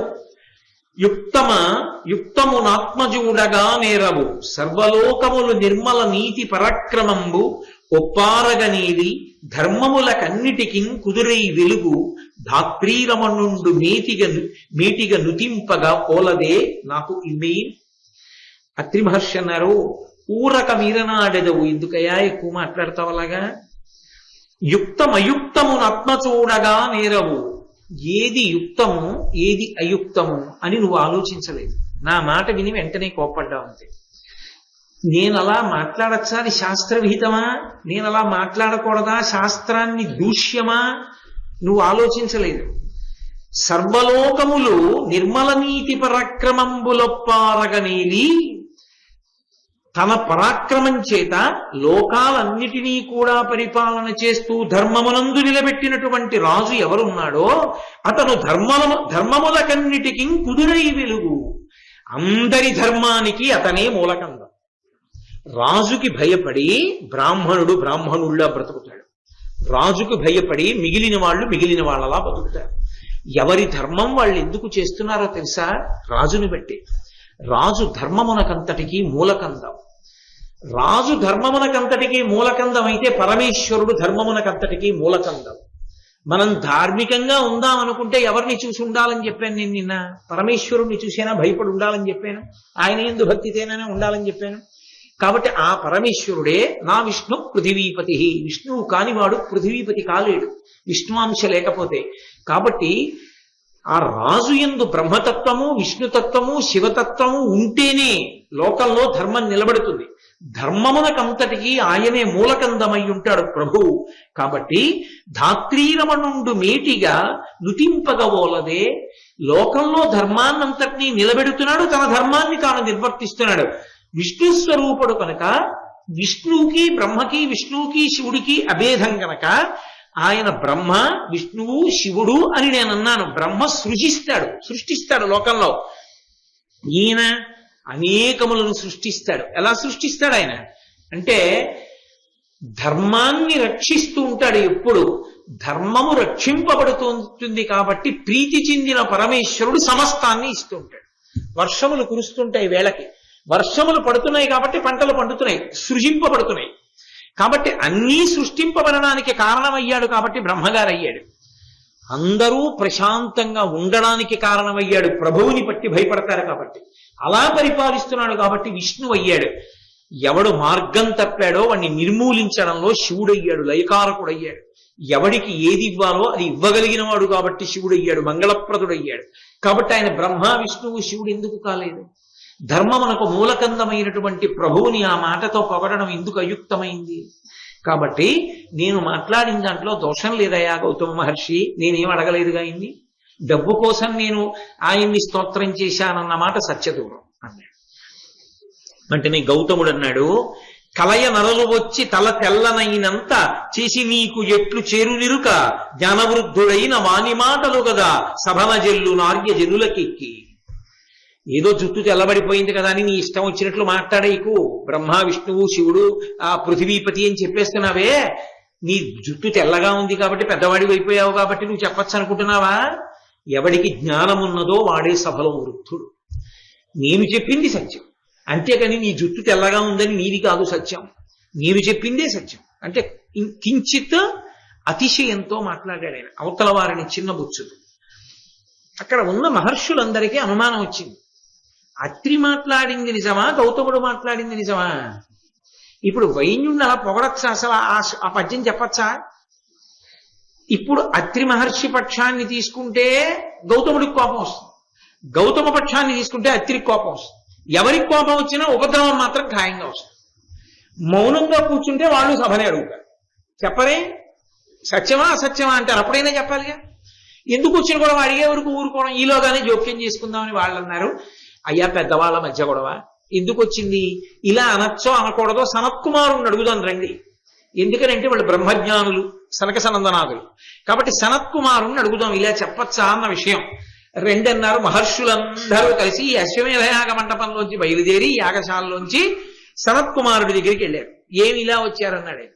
ఇదిగో ఇలా వాదం జరిగింది వీళ్ళిద్దరికి, ఎవరు సత్యం చెప్తున్నారు, ఎవరు మాట్లాడింది యుక్తము అని అడిగాడు. సనత్కుమారుడు అన్నాడు, అత్రి నిజంబ పల్కే తగ ఆతని వాక్యము ధర్మయుక్తము ఈ ధాత్రి సమస్తమున్ బృహదుదగ్ర భుజాగ్రమునందు దాల్చు సక్షత్రియుడు ఎల్లవారలను కావను బ్రోవ ప్రభుండు కావునన్ శత్రు నిషూదనుండతడు శక్రుడు ఈశ్వరుడు విధాతయు.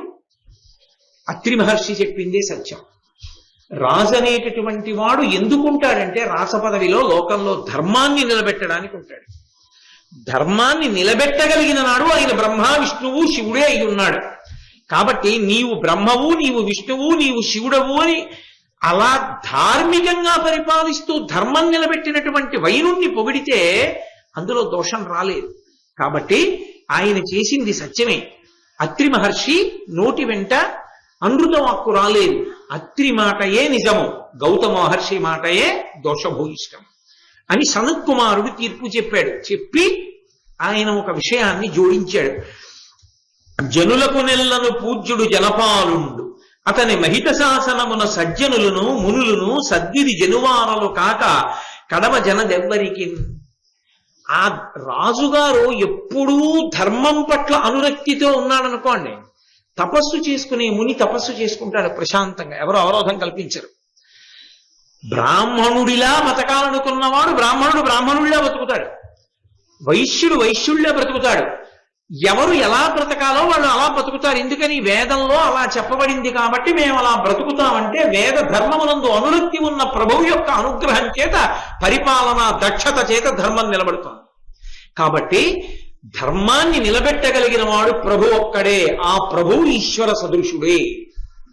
కాబట్టి సింహాసనం మీద ఉన్న ప్రభువు ధర్మాన్ని నిలబెట్టి పరిపాలిస్తున్నప్పుడు అతన్ని అలా పొగడడంలో దోషమే రాలేదు. ఆయన ఈశ్వరుడు అన్న మాట అంటే తప్పు రాదు అని ఆయన ఒక మాట అన్నాడు. లోకంలో ఒక మర్యాద ఉంది. ధార్మికంగా పరిపాలించాలి అనుకున్నప్పుడు ధర్మం తెలిసి ఉండాలి కదా. ధర్మం తెలిసి ఉండాలి అంటే ధర్మ సూక్ష్మము తెలిసి ఉండాలి. ధర్మము ధర్మ సూక్ష్మము చెప్పగలిగినటువంటి బ్రాహ్మణులు క్షత్రియులకు చెప్తూ ఉంటారు. క్షత్రియులు బ్రాహ్మణులను ఆదరించి ధర్మము తెలుసుకుని ఆ ధర్మాన్ని నిలబెట్టడానికి లోకాన్ని పరిపాలిస్తారు. బ్రాహ్మణుడు ధర్మాన్ని ప్రభువుకి చెప్పేటప్పుడు తన సొంత అభిప్రాయం చెప్పకూడదు, వేదాంతర్గతమైన విషయం చెప్పాలి. బ్రాహ్మణుడు చెప్పిన విషయాన్ని పట్టుకుని లోకంలో ధర్మాన్ని క్షత్రియుడు నిలబెట్టాలి. వీళ్ళిద్దరూ అన్యోన్యంగా నిలబడిన కారణం చేత లోకమంతా చల్లగా ఉండాలి. అది నీతి అయ్యా. అందుకని ప్రభువు బ్రాహ్మణుడు అంత అన్యోన్యంగా ఉండేవారు పూర్వం. అందుకని అలా ఉండడంలో దోషం లేదు. బ్రాహ్మణుడు క్షత్రియుణ్ణి సరిగా అర్థం చేసుకోవాలి తప్ప ఇలా అనకూడదు అలా అనకూడదని అనరాదు. అలా అనడం ప్రమాదహేతువు, సమాజం అంతా విచ్ఛిన్నమవుతుంది. కాబట్టి గౌతముడు అలా మాట్లాడకూడదు అని చెప్పాడు సనత్ కుమారుడు. అందరూ సంతోషించారు. తిరిగి యజ్ఞమాటానికి వచ్చారు. ఏమీ అడగకుండానే అత్రి మహర్షిని పిలిచి 1,000 బంగారు నాణెములు ఇచ్చాడు ప్రభు. అది కదా చెప్పింది తల్లి బయలుదేరేటప్పుడు, ఆయన్ని అడగవయా, ఎవరికి ఏమి ఇవ్వాలో ఎంత ఇవ్వాలో తెలుసు. కాబట్టి ఇప్పుడు ఆ బంగారు నాణెములను తీసుకొచ్చి పిల్లలు స్థిరపడడానికి అవకాశాన్ని కల్పించేసి భార్యతో కలిసి అత్రి మహర్షి వానప్రస్థానికి వెళ్ళిపోయారు అనేది తాత్పర్యం. ఇంకా నేను మళ్ళీ ఉచ్చరించి దాన్ని చెప్పక్కర్లేదు. కాబట్టి భారతంలో అలా ప్రత్యేకంగా ఉండదు. కాబట్టి క్షత్రియుడు ఎంత గొప్పవాడో ధర్మరాజా నీకు అర్థమైందా ఇప్పుడు? ఇదంతా ఎవరెవరికి చెప్తున్నారు ఈ కథలన్నీ? మార్కండేయ మహర్షికి ధర్మరాజుకి చెప్తున్నాడు. ఎందుకు చెప్తున్నాడు? వర్ణ వ్యవస్థలో ఎవరు ధర్మాన్ని పాటించినా ఎంత గొప్ప వాళ్ళెవరో చెప్పడానికి బ్రాహ్మణ తేజస్సుకి తాక్షుణ్ణి చెప్పాడు. క్షత్రియుడికి ఇదిగో మహానుభావుడైనటువంటి ఆ రాజు గురించి చెప్పాడు. చెప్పి ఇప్పుడు నీకు అసలు అందరూ తెలుసుకోవలసినటువంటి పరమ రహస్యమైనటువంటి విషయం ఒకటి ఉంది. దాన్ని సరస్వతీ గీత అని పిలుస్తారు లోకంలో. ఆ సరస్వతీ గీతని గుర్తెరిగితే మనుష్య జన్మని సార్థక్యం చేసుకోవచ్చు. అంత గొప్ప విషయాన్ని నీకు చెప్తున్నానయ్యా విను. తార్క్షుడన్న మహర్షి గురించి నీతో మనవి చేశా కదూ. ఆ మహర్షి ఒకప్పుడు సరస్వతీదేవిని ప్రార్థన చేసి తపస్సు చేసి ఆమెను మెప్పించి ఆమె సాక్షాత్కారమును పొందాడు. సరస్వతీదేవి ప్రత్యక్షమైంది. ప్రత్యక్షమైతే ఆవిడ్ని ఒక ప్రశ్న వేశాడు. అసలు ధర్మం ఏది? ఏ పనులు చేసినట్లయితే పుణ్యగతులను పొందుతారు? అంటే శరీరం విడిచిపెట్టేసిన తరువాత ఉత్తమగతులు సంపాదించుకోవడంలో ఖచ్చితంగా ఉత్తమగతులు కలుగుతాయి అని నమ్మడానికి ఏ పనులు చెయ్యవలసి ఉంటుంది? అవి నా మనసుని అంటిపెట్టుకునేటట్టుగా నాకు చెప్పు అని అడిగాడు సరస్వతీదేవి. అంటే నేను వినేసి ఇంకోళ్ళకి చెప్పడం కాదు, అది నా మనసును అంటిపెట్టుకోవాలంటే అలాంటి పనులు చెయ్యాలన్న కుతూహలం నా యందు నిలబడాలి. అలా నాకు చెప్పమ్మా అని అడిగాడు. అంటే ఆవిడ చెప్పడం ప్రారంభం చేసింది. నాయన, నీలగు క్రేపుతో పాలు చాలగలిగి లలితంబకు తొలిచూలు మొదవు పాత్రభూతుండైన శ్రోత్రియునకు నిచ్చు సదమల చరితుడు మొదవు మేన ఎన్ని రోమములుండు అన్ని వేలేడులు సురలోక సౌఖ్య విస్ఫురణమందు భారంబునకు జాలి భూరి సత్వాఢ్యమై విరుదైన ఎద్దు భూసురునకిచ్చి నరుడు ధేను దశక నిరవందనిచ్చిన ఫలము వడయు మరియు వలువలొసగి చంద్రలోకమునకు సంప్రీతుడైచను కనకమిచ్చి నకమునకు నరుగు. ఓ తార్క్షివ, నువ్వు అడిగావు కదూ, ఈ దేహమును విడిచిపెట్టిన తరువాత ఉత్తమగతులను పొందడానికి తప్పకుండా గుర్తు పెట్టుకుని చెయ్యవలసినవి అని కదూ నన్ను అడిగావు. నేను చెప్తాను విను.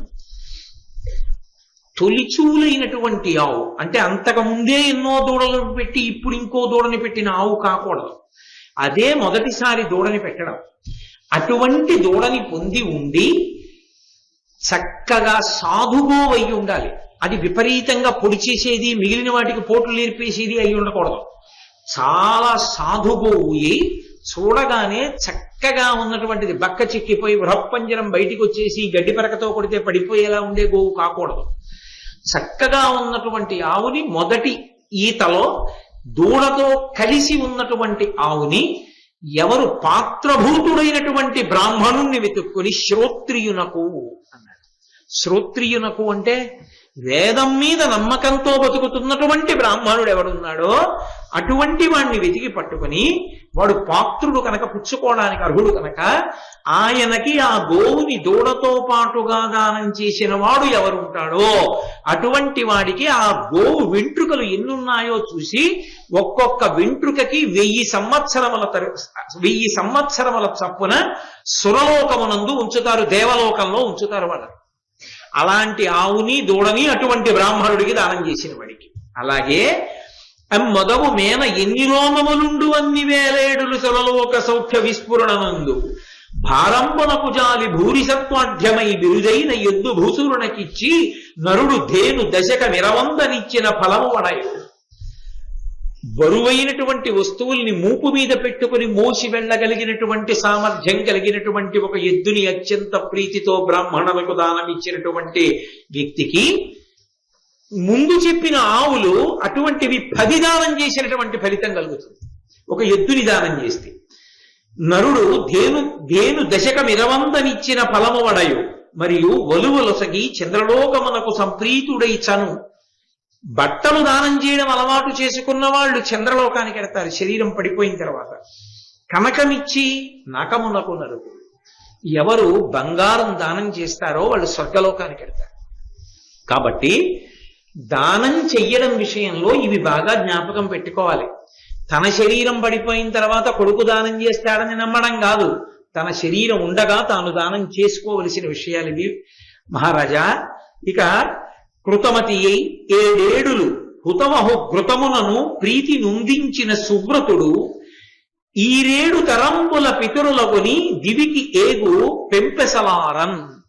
7 సంవత్సరముల పాటు నియమం తప్పకుండా అగ్నిహోత్రుణ్ణి ఆవునీతి ధారల చేత సంతృప్తిపరచినటువంటి బ్రాహ్మణుడు ఎవడుంటాడో, అంటే నిత్యహోమం చేసినటువంటి వాడు ఎవరుంటాడో, బ్రాహ్మణుడే కాదు ఎవరైనా సరే అలా హోమం చేయించుకోవచ్చు.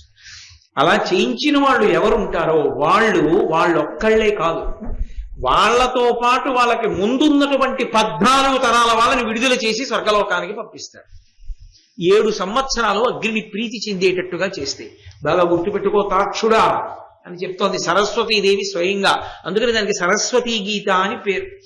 వెంటనే తార్క్షుడు పొంగిపోయి సరస్వతీదేవి వంక చూసి, అంబ నవాంబుజోజ్వలకరాంబుజ శరద చంద్ర చంద్రికాడంబర చారుమూర్తి ప్రకట స్ఫుట భూషణ రత్న రోచిరా చుంబిత దిగ్విభాగ శృతి సూక్త వివక్త నిజ ప్రభావ భావాంబర వీధి విశ్రుత విహారి ననున్ కృపచూడు భారతి అని అడిగారు. చాలా మంది ఈ పద్యం పోతన గారు అనుకుంటారు, ఎర్రాప్రగడ గారు. పోతన గారు ప్రార్థనా శ్లోకాల్లో ఉపోద్ఘాతంలో చెప్పుకున్నారు. కాబట్టి అంబ నవాంబుజోజ్వల కరాంబుజ, అప్పుడే వికసించినటువంటి కలువ పువ్వుని చేతిలో పట్టుకున్నటువంటి ఓ తల్లి, శారద చంద్ర చంద్రికాడంబర చారుమూర్తి, శరత్కాలమునందు ప్రకాశించేటటువంటి చంద్రుని యొక్క కాంతి ఎంత తెల్లగా ఉంటుందో అంత తెల్లగా సర్వశుక్ల సరస్వతి అని తెల్లటి స్వరూపం కలిగిన దాన, ప్రకట స్ఫుట భూషణ రత్న రోచిరా చుంబిత దిగ్విభాగ, అలంకారం చేసుకున్నటువంటి ఆభరణముల కాంతి ఆకాశం వరకు కొడుతుంటే నీ యొక్క కాంతితో నిండిపోయినటువంటి దిగంతములు దిక్కుల యొక్క చివర్ల వరకు ప్రకాశిస్తున్నటువంటి ఆభరణ శోభ కలిగినటువంటి దాన, శృతి సూక్త వివక్త నిజ ప్రభావ. శృతి అంటే వేదం, వేదంలో చెప్పబడినటువంటి సూక్తముల చేత నీ యొక్క ప్రభావము ఆవిష్కృతమయ్యేటట్టుగా గొప్ప స్థితిని కలిగి ఉన్నటువంటి దాన, భావాంబర వీధి విశ్రుత విహారి, మంచి మంచి ఆలోచనలు అనేటటువంటి వాటి యందు విహరించేటటువంటి లక్షణం ఉన్నదానా అంటే మంచి ఆలోచన రావడం సరస్వతీ కటాక్షమే. భావాంబర వీధి విశ్రుత విహారి నన్ను కృపచూడు భారతి, అమ్మా నన్ను కృపచూడవమ్మా అని అడిగారు. అంటే తల్లి ఇవి నేను జ్ఞాపకం పెట్టుకుని అనుష్ఠించేటట్టుగా చెయ్యమ్మా జీవితంలో అని అడిగారు. అడిగితే ఆ తల్లి సరస్వతీదేవి సంతోషించింది, ధర్మరాజా కాబట్టి ఈ లోకంలో ఎవ్వరైనా సరే ఇవి జ్ఞాపకం పెట్టుకుని చేసుకోవలసింది. కనీసంలో కనీసం పిల్ల పెళ్లికి అని దాచుకుంటాం, పిల్లాడి పెళ్లికి అని దాచుకుంటాం, బిడ్డలకి అని ఇళ్ళు కొంటాం, వాకిళ్ళు కొంటాం, తన జీవుని కొరకు అని కనీసంలో కనీసం పిల్ల పెళ్లికి వేసుకున్నట్టే, పిల్లాడికి ఇల్లు కొనడానికి వేసుకున్నట్టే నెలకో 10 రూపాయలైనా దాచుకుని ఆమె చిటికిన వేలు పట్టుకుని ముప్పొద్దులా వండి పెట్టి అనుసరించి జీవితం అంతా అటు ఇంటి పేరు మార్చుకుని ఇక్కడికి వచ్చినందుకు ఆమెని కూడా ధరింప చేయడానికి కనీసంలో కనీసం తొలీత పొందినటువంటి ఒక దూడతో కూడిన ఆవుని సద్బ్రాహ్మణుడికి దానం చేశానన్న తృప్తినైనా మిగల్చుకోవాలి కనీసం. అది ఆనాడు చెప్పింది సరస్వతీదేవి, అది ఎప్పటికీ అన్వయమయ్యేదే. కాబట్టి స్తోత్రం చేసింది. అలా ఆమె అనుగ్రహించిందయ్యా. ఆ మార్గాన్ని జ్ఞాపకం పెట్టుకున్న నాడు ఈ లోకంలో ఉన్న ఎవ్వరైనా సరే ఆ పనులు చేసి తరించవచ్చు. ఎంత తేలిక మార్గం అండి నిజానికి. అందుకే అది మరిచిపోతే కోల్పోతాడు. విని వదిలిపెట్టడం కాదు, విని ప్రణాళిక నిర్మాణం చేసుకోవడం. ఖచ్చితంగా ఈ పని చేసేసుకుంటారు. చూడండి, ఏమీ లేకుండా హెల్త్ చెకప్ చేయించుకుంటాం, ఏమైనా ఉందేమో అని అనుమానం కొద్ది, కనీసంలో కనీసం బెనిఫిట్ ఆఫ్ డౌట్ తోటి ఫోన్లే ఏం పోయింది ఒక్క 10,000 ఖర్చు పెట్టేస్తే కొన్ని అసలు గోవు రోమములు ఎన్నుంటాయి, అన్ని రోమములు ఇంటూ 1000 సంవత్సరములు దేవలోకంలో ఉండడానికి ఫోన్లే ఒక్క 25,000 పోతే పోయిందని సాహసం చేసేయడానికైనా ధైర్యం చెయ్యాలి కాదు. ఏమీ లేకపోయినా పిడరాయిలా ఉండి హెల్త్ చెకప్ చేయించుకోవడానికి వెళ్ళడానికి ఖర్చు పెట్టినా ఖచ్చితంగా ఏదో ఒకనాడు మాత్రం పడిపోతుందిరా, ఇవాళ చెకప్ చేయించుకున్నానని 100 ఏళ్ల తర్వాత కూడా ఇది ఉండదు అన్నదానికి ఖర్చు పెట్టి శాస్త్రంలో చెప్పిన దానికి ఖర్చు పెట్టకపోతే నేను ఎందుకు పూర్తి చేయను. కాబట్టి ఆ ధర్మరాజు గారితో మార్కండేయ మహర్షి ఈ మాట చెప్పి, ఓ ధర్మరాజా నీవు నన్ను ప్రళయకాలం గురించి అడిగావు. ఎందుకని? అసలు అది చాలా గొప్ప విశేషం. మిగిలిన వాళ్ళు ఎవరు చెప్పినా నోటి మాటగా చెప్తారు ప్రళయం గురించి. ప్రళయాన్ని చూసిన వాడు మార్కండేయుడు ఒక్కడే, ప్రళయాన్ని కల్పించినటువంటి వాడు కృష్ణ భగవానుడు ఒక్కడే. వాళ్ళిద్దరికీ తెలుసు ప్రళయం గురించి. ఆ కృష్ణుడు కూర్చుని వింటున్నాడు, ఏమీ తెలియని వాళ్ళ. అంటే మహాత్ములైన వారు మాట్లాడుతున్నప్పుడు పరమేశ్వరుడు కూడా చెవి ఒగ్గి వింటాడు, వాళ్ళ మాటలంత సత్యములు కనుక. అందుకే నువ్వు వచ్చావు కాబట్టి మాట్లాడాలి. నువ్వు మాట్లాడితే ఒక్క ధర్మరాజు కాదు, లోకాలన్నీ తెలుస్తాయి. మార్కండేయుడు ఆనాడు మాట్లాడాడు, కొన్ని కోట్ల మంది ఇప్పటికీ ఎప్పటికీ భారతం ద్వారా తరిస్తూనే ఉన్నారు మార్కండేయుడు మాట్లాడడం వల్ల.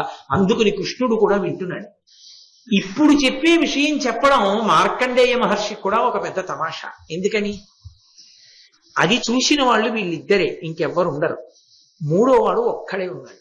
వాడి ఇవాళ ఉండొచ్చు లేకపోవచ్చు, కానీ వాడి గురించి చెప్పడం మార్కండేయుడికి సరదా. ఎందుకని? లోకానికి తెలుసు మార్కండేయ ఆయుర్దాయం ఉంది కాబట్టి ప్రళయాలన్నీ మార్కండేయుడు చూశాడు. ప్రళయములను కల్పించేవాడే కృష్ణ పరమాత్మ కాబట్టి ప్రళయముల యందు కూడా ఆయన ఉంటాడు, ప్రళయానంతరము ఆయన ఉంటాడు. ఇంకొక ఆయన ఉన్నాడు, మూడో ఆయన గురించి కూడా చెప్తున్నాడు. చెప్తూ అన్నాడు, విను చాక్షుషమన్వంతరమున వైవస్వతుడు పరమపుణ్యుండు తపంపనరించే నిరాహారత అనుపమ ధైర్యుండు 10 సహస్రాబ్దంబుల్. చాక్షుషమన్వంతరంలో వైవస్వత మనువు, వైవస్వతుడు ఆయన పేరు తర్వాత మనువు కలిసింది, సృష్టి చేశాడు కాబట్టి వైవస్వత మనువు పరమపుణ్యుడు. ఆయన 10,000 సంవత్సరముల పాటు ఆహారం తీసుకోకుండా అనుపమ ధైర్యంతో, అనుపమ ధైర్యం అంటే పోల్చడానికి వీల్లేని ధైర్యం. ధైర్యం అంటే ఎవరో వచ్చేదో కొడతారని కాదు, నమ్మకంతో తపస్సు చేశాడు. చేస్తే ఆయనకి పరమేశ్వర సాక్షాత్కారము ఎదురుగుండా కలగలేదు. ఒక విచిత్రం జరిగింది. అంత తపస్సు చేసేవాడు స్నానం చేస్తాడు కదూ. ఆయన ఓ రోజున స్నానం చేయడానికి వెళ్ళాడు. ఆ స్నానం చేయడానికి వెళ్ళినప్పుడు చెరువులో దిగి స్నానం చేస్తున్నాడు. ఆ చెరువులో చిన్న చేప పిల్ల వచ్చింది. ఓయి వైవస్వతుడా, ఈ చెరువులో పెద్ద చేపలు ఉన్నాయి, నన్ను మింగేస్తాయి, భయంగా ఉంది, నన్ను తీసుకెళ్లి ఎక్కడన్నా భయం లేని చోట పడేద్దు అంది. తీసుకెళ్ళి నూతిలో పడేశాడు. ఓ 2 రోజులు ఆగి నూతి దగ్గరికి వెళ్ళాడు. ఆ చేప నుయ్యి అంతా పెరిగేదండి, నాకు ఈ నుయ్యి చాలటం లేదు, ఇబ్బంది పడిపోతున్నాను, వైవస్వతుడా నన్ను ఇంకెక్కడైనా విడిచిపెట్టాడు. పెద్ద బావిలో పడేశాడు. నూతికి బావికి తేడా ఏంటంటే ఒడ్డు నుండి తోడుకుంటే నుయ్యి, మెట్లు దిగి తెచ్చుకుంటే బావి, అది తేడా. కాబట్టి బావిలో పడేశాడు. బావి పెద్దది. ఓ 2 రోజులు ఆగి వెళ్ళి చూశాడు, బావి అంతా అయిపోయి ఇది నాకు చాలటం లేదు, ఇంకెక్కడైనా పడేద్దు అంది. గంగమడుగులో పడేశాడు. ఓ 2 రోజులు ఆగి వెళ్ళిచాడు, గంగమడుగు అంతా అయిపోయింది. ఇది నాకు చాలటం లేదు, ఎక్కడైనా పడేద్దు అన్నాడు. సముద్రంలో పడేశాడు.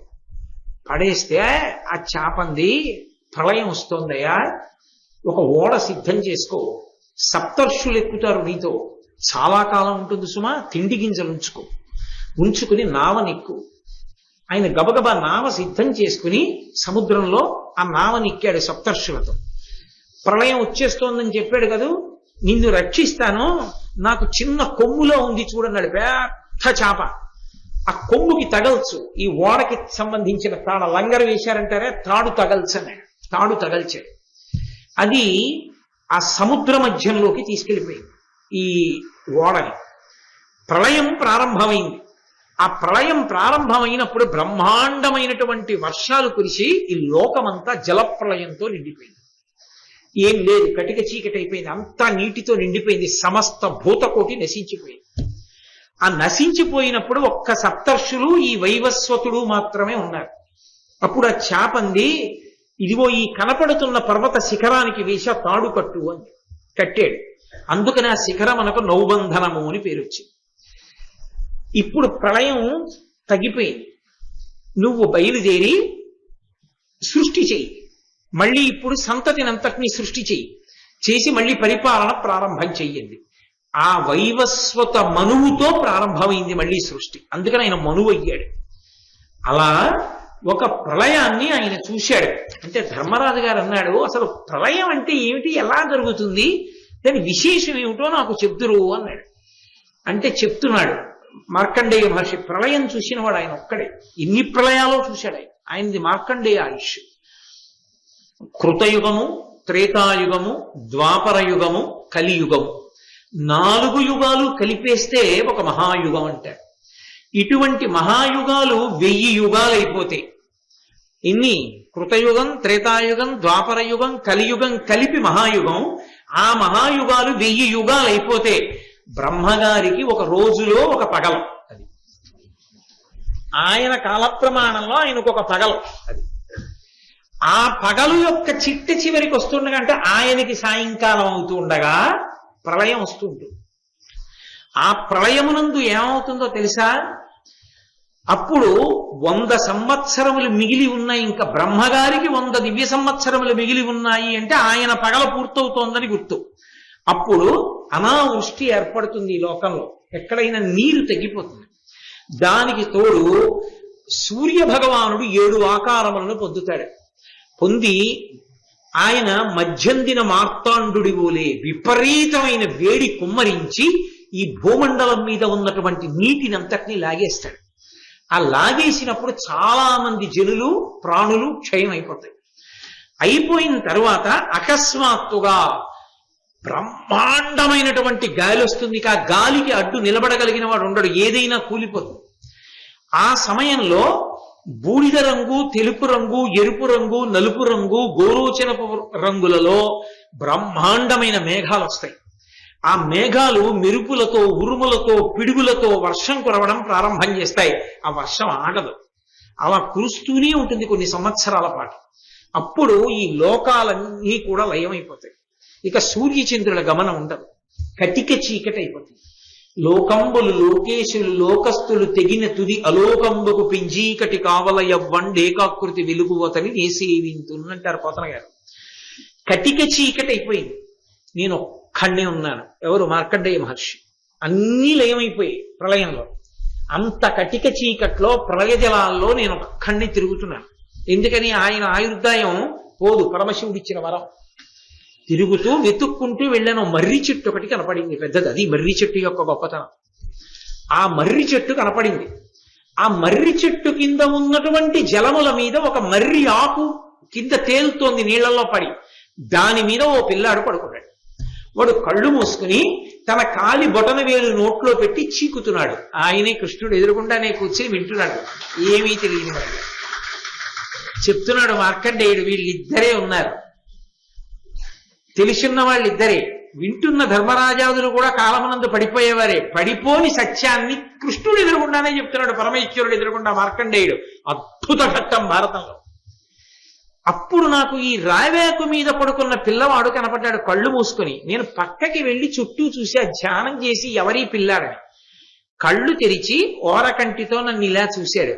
చూసి, ప్రళయ రహస్యం తెలుసుకోవాలనుకుంటున్నావా, రా నా ఉదరంలో ప్రవేశించన్నాడు. నాకు తెలియకుండానే ఉదరంలోకి వెళ్ళాడు. 3 లోకాలు, గంగాది నదులు, పర్వతాలు, సమస్త ప్రాణికోటి ఆయన కడుపులో ఉన్నాయి. కొంతకాలం అయిన తర్వాత మళ్ళీ బయటికి వచ్చాను. అప్పటికీ ప్రళయమే ఉంది. అప్పుడు నాతో ఆయన అన్నాడు, చూశావా ప్రళయం అంటే ఏమిటో, అన్నిటినీ నాలోకి తీసేసుకుంటాను, అదే ప్రళయం అంటే. అన్నీ నాలో ఉంటాయి, మళ్ళీ నాలోంచి వ్యక్తం చేస్తాను. నాలోంచి వ్యక్తం చేసినప్పుడు ముందు 4 సృష్టిస్తాను, 4 వేదాలు. తర్వాత చాతుర్వర్ణాలని సృష్టిస్తాను. చాతుర్వర్ణ వ్యవస్థతో మళ్ళీ మనుష్య కోటి ఏర్పడుతుంది, సమస్త భూత కోటి వస్తుంది. ఆ వచ్చినప్పుడే ఆ 4 నాయందే ఉంటాయి, ఎక్కడో ఉండవు. బ్రాహ్మణోస్య ముఖమాసీత్ బాహూరాజన్యకృత ఊరూ తదస్య యద్వైశ్య పద్భ్యాగం శూద్రో అజాయత.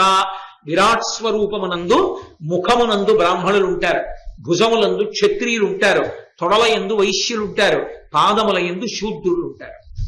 అసలు నిజానికి నమస్కారాలన్నీ పాదాలకే పెడతారు. అసలు విచిత్రం ఏంటంటే గమనము అంటారు, కదలిక. కదలిక దేని వలన ఉంటుందంటే పాదముల వలన ఉంటుంది. పాదములన్నీ కూడా ఈశ్వర పాదములు శుద్ధులు, తొడలు వైశ్యులు. కింది భాగం ఎంత బలంగా ఉన్నా, పై భాగం ఎంత బలంగా ఉన్నా, తొడలు సన్నహ చీపురు పళ్ళల్లో అయిపోతే ఇంకా లేవలేడు, కూర్చోలేడు, ఎక్కడికి ఏం వెళ్ళలేడు. సమాజం పరిపుష్టంగా ఉండాలంటే వ్యాపారం చేసేటటువంటి వైశ్యుడు చక్కగా ఊంచుకుని నిలబడే అవకాశం ఇవ్వాలి ఆయనకి. కాబట్టి తొడలు బలంగా ఉంటాయి, వైశ్యుడి వలన సమాజం బలంగా ఉంటుంది. కాబట్టి ఊరు తదస్య యద్వైశ్య పద్భ్యాగం శూద్రో అజాయత. ముఖంలో బ్రాహ్మణోస్య ముఖమాసీత్, ముఖంలో కళ్ళు, ముక్కు, చెవులు, నాలుక అన్ని జ్ఞానేంద్రియములు ఉంటాయి. వేదం చదువుకుని ధర్మం చెప్పి 10 మంది ధర్మంలో ఉండేటట్టుగా చెయ్యవలసిన వాళ్ళు కాబట్టి బ్రాహ్మణులు ముఖమండలంలో ఉంటారు. లోకాన్ని రక్ష చెయ్యాలి, ఏదైనా రక్షణ చెయ్యాలి అంటే చేతులతోనే. అందుకని క్షత్రియులు నా భుజముల యందు ఉంటారు. అప్పుడు నేను మళ్ళీ 4గా ఈ సృష్టిని అంతటినీ చేస్తాను, చేసి నేను ఉంచుతాను. ధర్మమునకు హాని జరిగితే అవతార స్వీకారం చేసి ధర్మానికి హాని చేసిన వాళ్ళని చంపేస్తుంటారు. నేను మాత్రం నిత్యుణ్ణి, నిరంజనుణ్ణి, శాశ్వతుణ్ణి ఓ మార్కండేయ మహర్షి అని నాకు ఆనాడు ఆ వటపత్ర సాయి చెప్పారు. ఓ ధర్మరాజా, నీకు మంత్రి అని, స్నేహితుడని, బంధువని నువ్వు రోజు నమస్కారం చేసి పొగుడుతున్నావే, ఆయనే ఆ వటపత్ర సాయి. ఏం తెలియనట్టు కూర్చున్నాడు ఇక్కడ. ఈయన్నే నేను అక్కడ చూసింది. ఇప్పుడు నల్ల రంగులో ఉన్నాడు, అప్పుడు తనకి కావలసిన రంగులో ఉంటాడు యుగాన్ని బట్టి. ఏమీ తెలియనట్టు అనడు, ఆడ నవ్వుతున్నాడు, వింటున్నాడు. పరమేశ్వరుడు కూడా తన కథ ఎవరి ముఖం గుండా వస్తే విని సంతోషిస్తాడో అంతటి మహాత్ముడు మార్కండేయుడు. అందుకే ఆరణ్య పర్వంలో మార్కండేయుడు చెప్పిన దానికి అంత సింహభాగం ఇచ్చాడు. కాబట్టి అలా ఉంటాయి. ఇక కలియుగం వస్తోంది కదా, ద్వాపర యుగంలో ఉన్నాడు ధర్మరాజు గారు. రాబోయే యుగం కలియుగం. కలియుగం యొక్క లక్షణాలు ఎలా ఉంటాయో నీకు చెప్తాను విను ధర్మరాజా అని ధర్మరాజు గారికి చెప్పాడు. ధర్మరాజు గారు అలా ఉంటుందా అనుకున్నాడు. ఇలా ఉంటోంది అనడానికి మనం ప్రత్యక్ష సాక్షులం మార్కండేయ మహర్షిలాగా. అయితే ఇప్పుడు ఇది విని భయపడిపోకండి, ఎందుకంటే ఇది మరీ కలియుగం చెట్ట చివరికి వెళ్ళినప్పటికీ మధ్యలోవి ఉన్న మాటలు కాబట్టి ఇప్పుడే ఇలా ఉంటుందా, మనం అందరం ఏమైపోతామని బెంగపెట్టుకుని రాత్రి నిద్ర మానేసేయడాలు అలాంటి పనులు ఏం చెయ్యక్కర్లేదు. సత్యంబు నరులకు సంక్షిప్తమగు సత్యము హాని ఆయువు పడు నరిగిపో ఆయువు తరిగిన అల్పంబులగు విద్య అల్ప విద్యలను మోహంబు మిగులు మోహంబు వలన పైముసురు లోభంబు లోభావేశమున కామ మగ్గళించు కామంబు పెంపున కడకు క్రోధంబు క్రోధంబున వైరమెంతయుని పెరుగు వైరమున అశేష వర్ణులు అన్యోన్య పీడ చేయుచుని విభిన్న బుద్ధి ఒక్కడొకని మేర ఉండక వర్ణ సంకరము చేయగలరు కలియుగమున. మార్కండేయ మహర్షి చెప్తూ అంటున్నారు, సత్యం అనేటటువంటి దాన్ని విడిచిపెట్టేస్తారు. సత్యం అంటే ఈశ్వరుడే, ఇంకేం లేదు. అందుకే సత్యం జ్ఞానం అనంతం బ్రహ్మ అని పేరు ఆయనకి. సత్యం శివం సుందరం అని పర్యాయ పదాలు పరమేశ్వరుడికి. సత్యం అంటే ఏమిటో కాదు పరమేశ్వరుడి. బాహ్యంలో సత్యం అంటే అబద్ధం ఆడకుండా ఉండడం. రెండూ వదిలేస్తారు. ఈశ్వరుడు ఉన్నాడని భయం ఉంటే కదండి అబద్ధం ఆడకుండా ఉండడం. అది లేదు కాబట్టి ఇది ఉండదు. కాబట్టి సత్యాన్ని విడిచిపెడతారు. సత్యాన్ని విడిచిపెట్టేసినటువంటి కారణం చేత ఆయుర్దాయం తగ్గిపోతుంది. భగవంతుణ్ణి పట్టుకోవడానికి దూరం అయిపోయారు కాబట్టి వశులైపోతారు మృత్యువుకి. ఆయుర్దాయం తగ్గుతుంది. ఆయువు తగ్గిపోతే చదువుకోవడానికి సమయం ఉండదు, మంచి విషయాలు తెలుసుకోవడానికి అవకాశం ఉండదు, విద్య తగ్గిపోతుంది. విద్య తగ్గిపోతే మోహం ఎక్కువైపోతుంది. మోహం ఎక్కువైపోతే లోభం ఎక్కువైపోతుంది.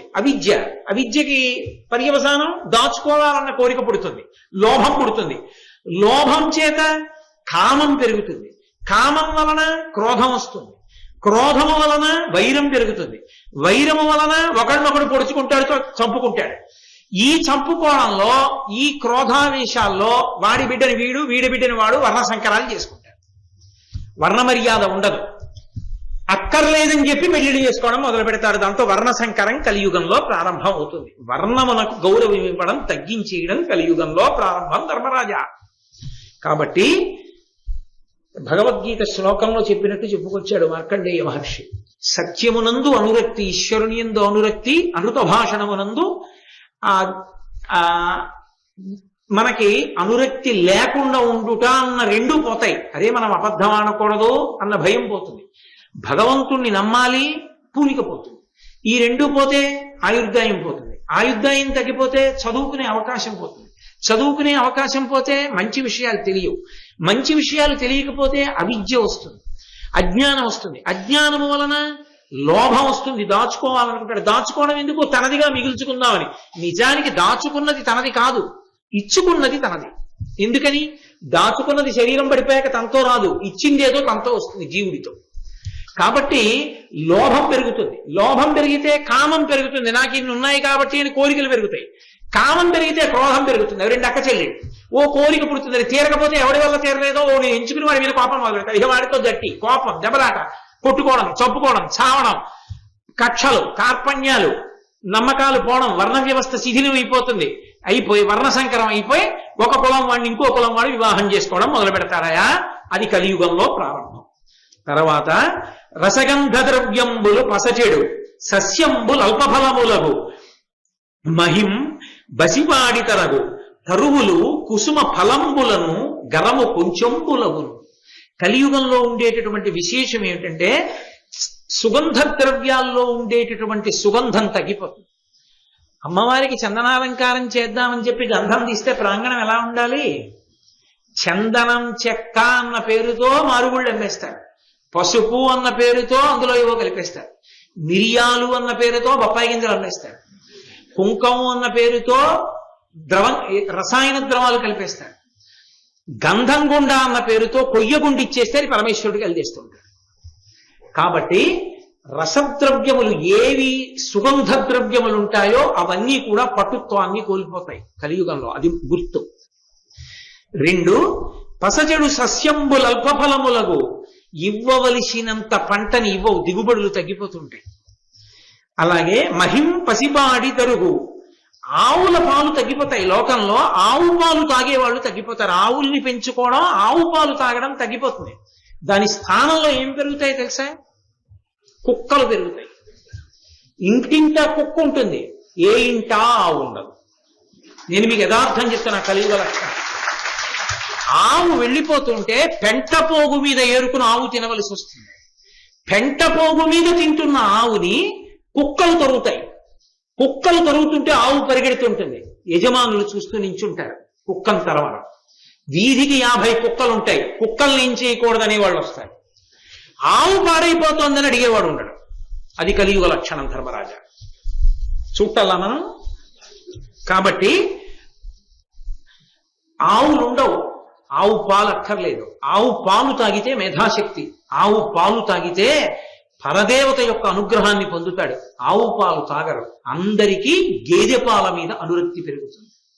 కాబట్టి పసిబాడి తరువుల కుసుమ ఫలంబులను గరము కొంచెంబులగును. చెట్లు పువ్వులు పళ్ళు ఎక్కువ పండవు, చాలా తక్కువ పండుతాయి. వసంత ఋతువు వచ్చిందనేటప్పటికీ మామిడి చెట్లకి కాయలు ఇలా వేలాడిపోతుండేవి. అసలు పూత మీద ఉండగానే ఓ రోజు రాజమండ్రి, ఓ రోజు పిఠాపురం, ఓ రోజు తుని, అలా గాలివానలు వచ్చి ఉన్న పింజలన్నీ ఊడిపడిపోతుంటాయి. అసలు గట్టిగా 4 కాయలు దొరకవు, 4 పళ్ళు దొరకవు, పువ్వులు దొరకవు. ఎక్కడ పువ్వులు గట్టిగా పూజ చేసుకుందామంటే ఇన్ని పూలు దొరకడం గగనం. ఇంకా విచిత్రం ఏమిటంటే, ఎవడైనా పూల మొక్క వేసుకుంటే పొరపాటున ఆ పూల మొక్కకి పూసినటువంటి పువ్వుని చూసే అదృష్టం యజమానికి ఉండనే ఉండదు. ఎందుకంటే మార్నింగ్ వాక్ అని పేరెట్టుకుని ఓ ఊచ, దానికి ఓ వంపు, ఓ ప్లాస్టిక్ కవరు పట్టుకుని చీకట్లో బయలుదేరుతాడు. ఏమిటి వాడి మార్నింగ్ వాక్ అంటే, ఆ మొక్క వేసుకున్న యజమాని కొమ్మలు పైకి ఉంటే పువ్వు, వీడి చెట్టు కాదుగా, వీడు పోయలేదుగా నీళ్లు, వీడిని జుత్తట్టును ఉంచితే తెలుస్తుంది వాడికి ఆ బాధ ఏమిటో.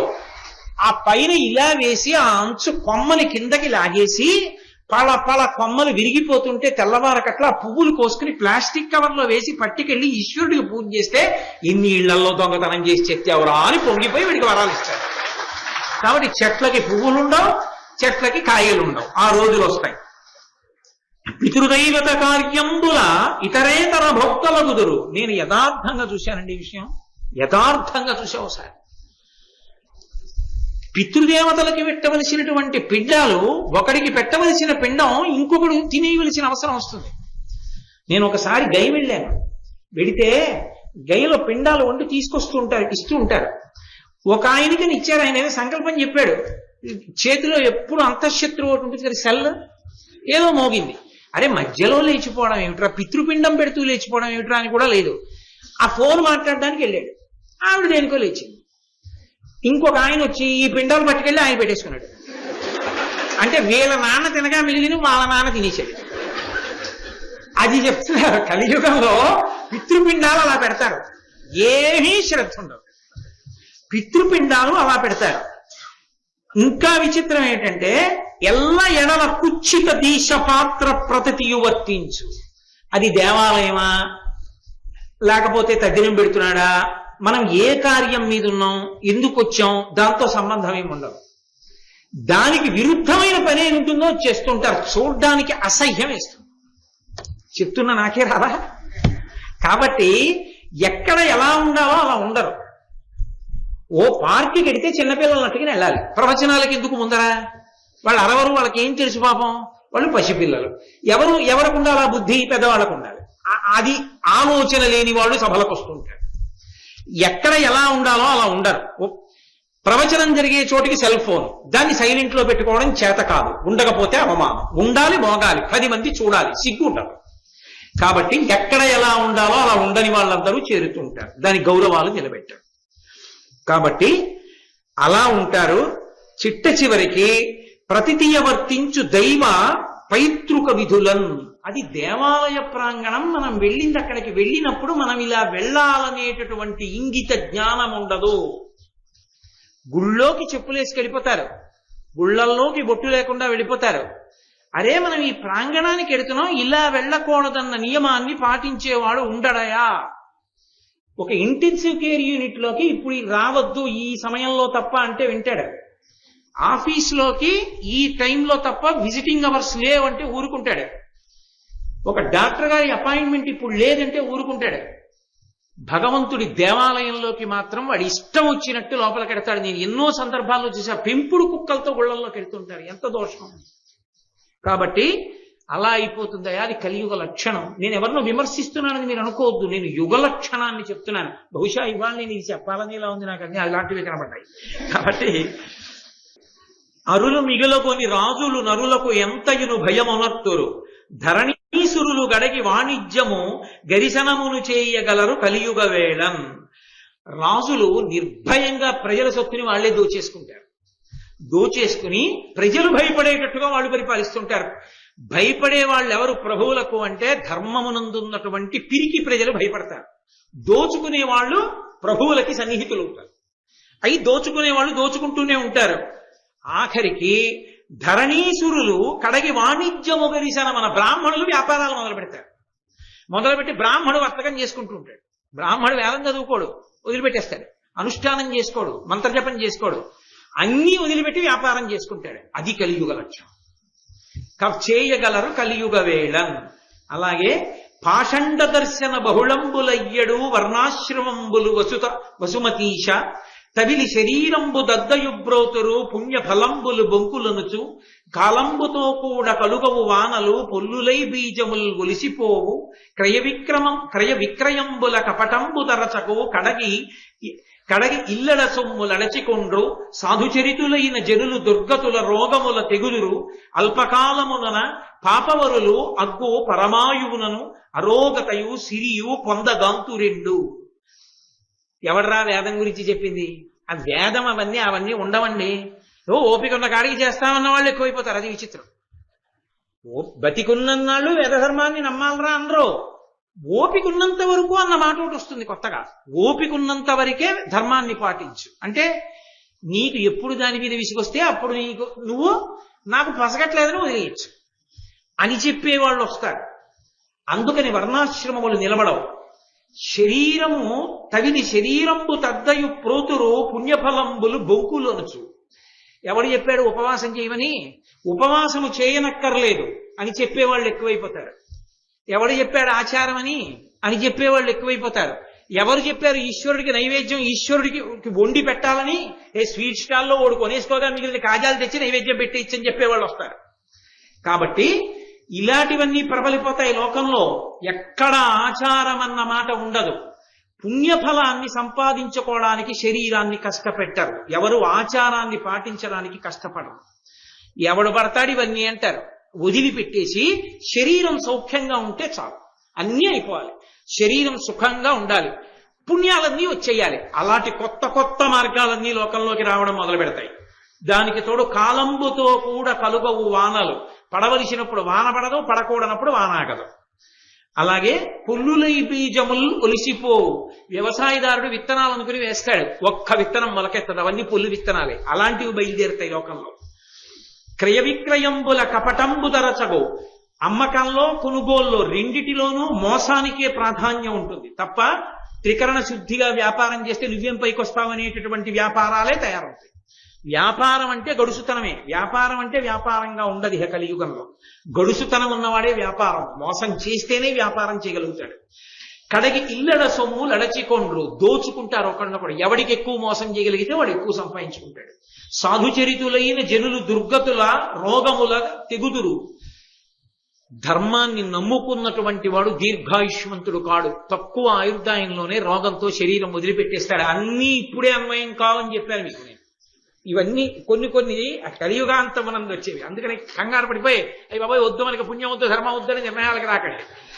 అల్పకాలమునన పాపపరులు అగ్గు పరమాయువును అరోగతయు సిరియు పొందగాంతు రెండు. ధర్మాన్ని విడిచిపెట్టేసి పాపకార్యాలు చేసేవాళ్ళు దీర్ఘాయుష్మంతులై భోగభాగ్యాలతో సంతోషంగా ఉంటారు. అది కలియుగ లక్షణం. ఇప్పుడు కాదు, తర్వాత ఎప్పుడు. వనితా దుర్బల దీన బంధు జన సర్వస్వాపహారులు సుహృజ్జన మాతా పితృపుత్రు హంతలు ఎదృచ్ఛా కర్మశీలుర్ ధరం జన సంపూజితులై చరింతురు వినష్ట శ్రీకులై విప్రులా జనులంచేరి పరిగ్రహించదరవజ్ఞా పూర్వ దుర్విత్తముల్.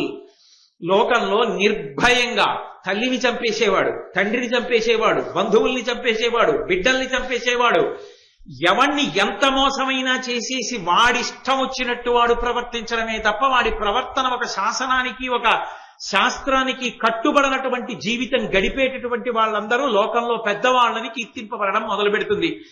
ఏ విధమైన సిగ్గు లజ్జ లేకుండా బ్రాహ్మణులు వెళ్ళి ఆ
ఆశీర్వచనాలు చేసి మరీ డబ్బులు తెచ్చుకుంటారు. కోరి కోరి వెళ్లి ఆశీర్వచనాలు చేస్తారు. వాళ్ళు వచ్చిపోనే ఆశీర్వచనాలు అడిగితే చేయడం కాదు, వీళ్లే పెడతారు, వెళ్లి ఆశీర్వచనాలు చేస్తారు, చేసి డబ్బు తెచ్చుకుంటారు భయపడి, రేపు వాళ్ళ వలన జరగవలసిన ఉపకారాలు జరగవని. అది కలియుగ లక్షణం ధర్మరాజా. ధరణీ రక్షణమాచరింపక నృపుల్ దర్పంబునన్ పశ్యతోహరులై సాధులదోచి చేకురు తదీయ స్త్రీధన క్షేత్రముల్ హరియింపంగలవారు దారుణతరంబై పెళ్ళు చెల్లుం పరస్పర వైరంబు ధరాతలేంద్రులకు విశ్వప్రాణి నాశంబుగన్. క్షత్రియులైనటువంటి వారు, రాజులైనటువంటి వారు భూమిని పరిపాలించారు. వాళ్ళు అన్నీ విడిచిపెట్టేసి రాజ్య పరిపాలన, బలహీనుల్ని రక్షించడం ఇలాంటివన్నీ విడిచిపెట్టేసి సాధు పురుషుల్ని దోచుకోవడానికి వాళ్ళు కూడా సిద్ధపడిపోతారు. సిద్ధపడిపోయి వాళ్ళు కూడా అటువంటి పనులు చేయడం మొదలుపెట్టి స్త్రీని, ధనాన్ని, భూమిని, గోవుల్ని అన్నిటినీ అపహరించడం మొదలు పెడతారు. ఒకళ్ళకి వైరాలు పెరిగిపోతాయి. దానివల్ల విశ్వ ప్రాణి నాశనం జరుగుతుంది. ఎక్కడ చూసినా అభద్రతాభావమే. ఈ స్థలం నాది అని నమ్మకమే ఉండదు. ఎవడెవడికి రిజిస్టర్ చేసేస్తాడో తెలియదు. ఈ ఇల్లు నాది అని నమ్మకం ఉండదు. అద్దెకిస్తే పుచ్చుకున్నవాడు ఖాళీ చేస్తాడని నమ్మకం ఉండదు. కాబట్టి ఎవడు ఏది పొంది ఉన్నాడో తెలియదు. ఎవడు బాగా మోసం చేసి ధైర్యంగా నిలబడి కాపక్షానికి నిలబడగలడో వాడే యజమానుడు. కలియుగంలో ఆ లక్షణాలు ప్రవర్తిస్తాయి. సుతుడు అవమానించు జనకుని, పతి అవమానించు భార్య, పడతులు పతులన్ మతి ఒండురువులు మెచ్చక సతతము జరిగింతురిష్ట సంచారములన్. కొడుకు తండ్రిని అవమానిస్తాడు. నాన్నగారికి ఏదైనా తెలియకపోతే, నాన్నగారండి ఆ విషయం నాకు తెలుసు నాన్నగారండి, నేను చేస్తాను, మీరేమీ కంగారు పెట్టుకోండి, కష్టపడి పెంచారు కదా, నన్ను ప్రయోజకుణ్ణి చేశారు కదా, నేను చూస్తాను నాన్నగారండి అని ధైర్యం చెప్పడం. నీకేం తెలుసు, మీరు నోరు ముసుగు కూర్చోండి, కృష్ణారామ అనుకోకూడదేంటి, అన్నిటికీ తగుదనమ్మా ఇంకా సలహా చెప్తారు, మీ రోజులు అనుకుంటున్నారా అంటాడు. తండ్రిని కొడుకు అవమానిస్తాడు. పతినవమానించు భార్య నోరు విప్పితే భర్త పనికి మాలిన వాడని మాట్లాడుతుంటుంది తప్ప అసలు అలా అనకూడదు అన్న ఇంగిత జ్ఞానం భార్యకు ఉండదు. పడతులు పతులన్మతి ఒండరువుల మెచ్చక, స్త్రీ పురుషులు భార్యాభర్తలు మనసులో తన భార్య మీద విపరీతమైన ప్రేమతో తానుండడం, భార్య భర్త మీద ప్రేమతో ఉండడం ఉండదు. ఆవిడిష్టం ఆవిడిది, ఈయనిష్టం ఈయంది, అది ఎంతవరకునైనా కింద ప్రవర్తిస్తూ ఉంటారు. సతతము చెరిగింతురిష్ట సంచారములను, ఎవరి ఇష్టాన్ని బట్టి వాళ్ళు సంచరిస్తారు. ఆవిడికి కావలసినట్టు ఆవిడుంది, నాకు కావలసినట్టు నేనున్నాను, అంతే రాజీ. తప్ప అలా ఉండకూడదని ఆవిడండు, మీరు ఇలా ఉన్నారే అని ఆవిడండు. కాబట్టి ఇద్దరు మాత్రం భార్యాభర్తలుగా లోకంలో ఉంటారు. వాళ్ళని ఆదర్శంగా మిగిలిన వాళ్ళు తీసుకుంటే కొంపలు పడిపోతాయి. కాబట్టి కలియుగం అలా ఉంటుంది. ఉరవగు నారిక పంటలు గొరియల పాడియును తరచుగొను, తెరవలు చుట్టములయ్యెదరు ఎరచియు భుజింతు రద్ది ఎల్లజనంబుల్. ప్రతి వాడు కోరుకునేది ఏమిటి అంటే, మాంసాహారం ఎన్ని రకాలుగా ఉంటుందో ప్రతివాడికి తెలుస్తుంది. ఒకవేళ కోరి మాంసాహారమే తింటారు. ఒకవేళ మాంసాహారం తినకపోతే శాకాహారాన్ని మాంసాహారపు పేర్లతో పిలుచుకుని మాంసాహారంలా వండుకుని తింటారు. ఇంకెందుకు రావట్లా పేర్లు తెలియవు మీకు, నేను అవన్నీ ఎందుకు సభలో చెప్పాలి? కాబట్టి అంత అనురక్తి కలుగుతుంది. చిట్ట చివరికి ఎంత హీనమైన స్థితికి పెడతారంటే, ఒకసారి ఆడపిల్ల మెళ్ళో మంగళసూత్రం కట్టిన తర్వాత ఇంటి యజమాని మామగారు ఏది ఏమైపోని ఆ ఆడపిల్ల మీద ఈగ వాలడానికి వీల్లేదు. మామగారు బ్రతికున్నంత కాలం కోడలకి శ్రీరామ రక్ష కింద ఉండాలి. పుట్టింట్లో పొందలేని భాగ్యాలన్నీ అత్తవారింట్లో పొందాలి ఆడపిల్ల. అంత సంతోషించాలి దానికి. మామగారు తాను ఆ కావలసినటువంటి ఆ స్వేచ్ఛ, స్వాతంత్రాన్ని మామగారు తీసుకోవాలి. భర్త భార్య అంత అన్యోన్యంగా ఉండాలి. ఒకరి మనసులు ఒకరివై ఉండాలి. కానీ కలియుగంలో ఏమవుతుందంటే ధర్మరాజా, భార్య చెప్పడానికి నాకే కించిత్ సిగ్గుగా ఉంది, ఒక ప్రత్యేకమైనటువంటి భోగం కొరకు మాత్రమే ఆమె ఉపకరణం. ఆమెకి ఒక ప్రత్యేకమైన భోగము కొరకు ఆయన ఉపకరణం. ఇక మిగిలిన విషయాల్లో వాళ్ళ మనసులో కలవవు.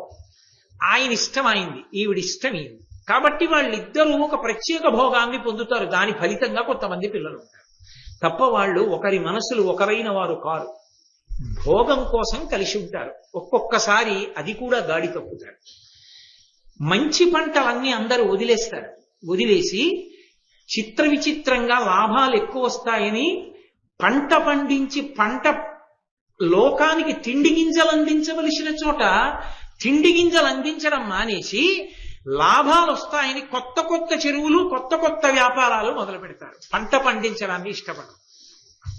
కొత్త రకాల పంటలు మొదలు పెడతారు. ఆ పంటలు వేయడం మొదలు పెడతారు. కాబట్టి అలాగే గొర్రెల పాడుయును తరచగొను, ఆవుల పాలు ఎవ్వరికీ ఎక్కర్లేదు, గొర్రె పాలు శ్రేష్టమని గొర్రె పాలు తాగే రోజులు వస్తాయి.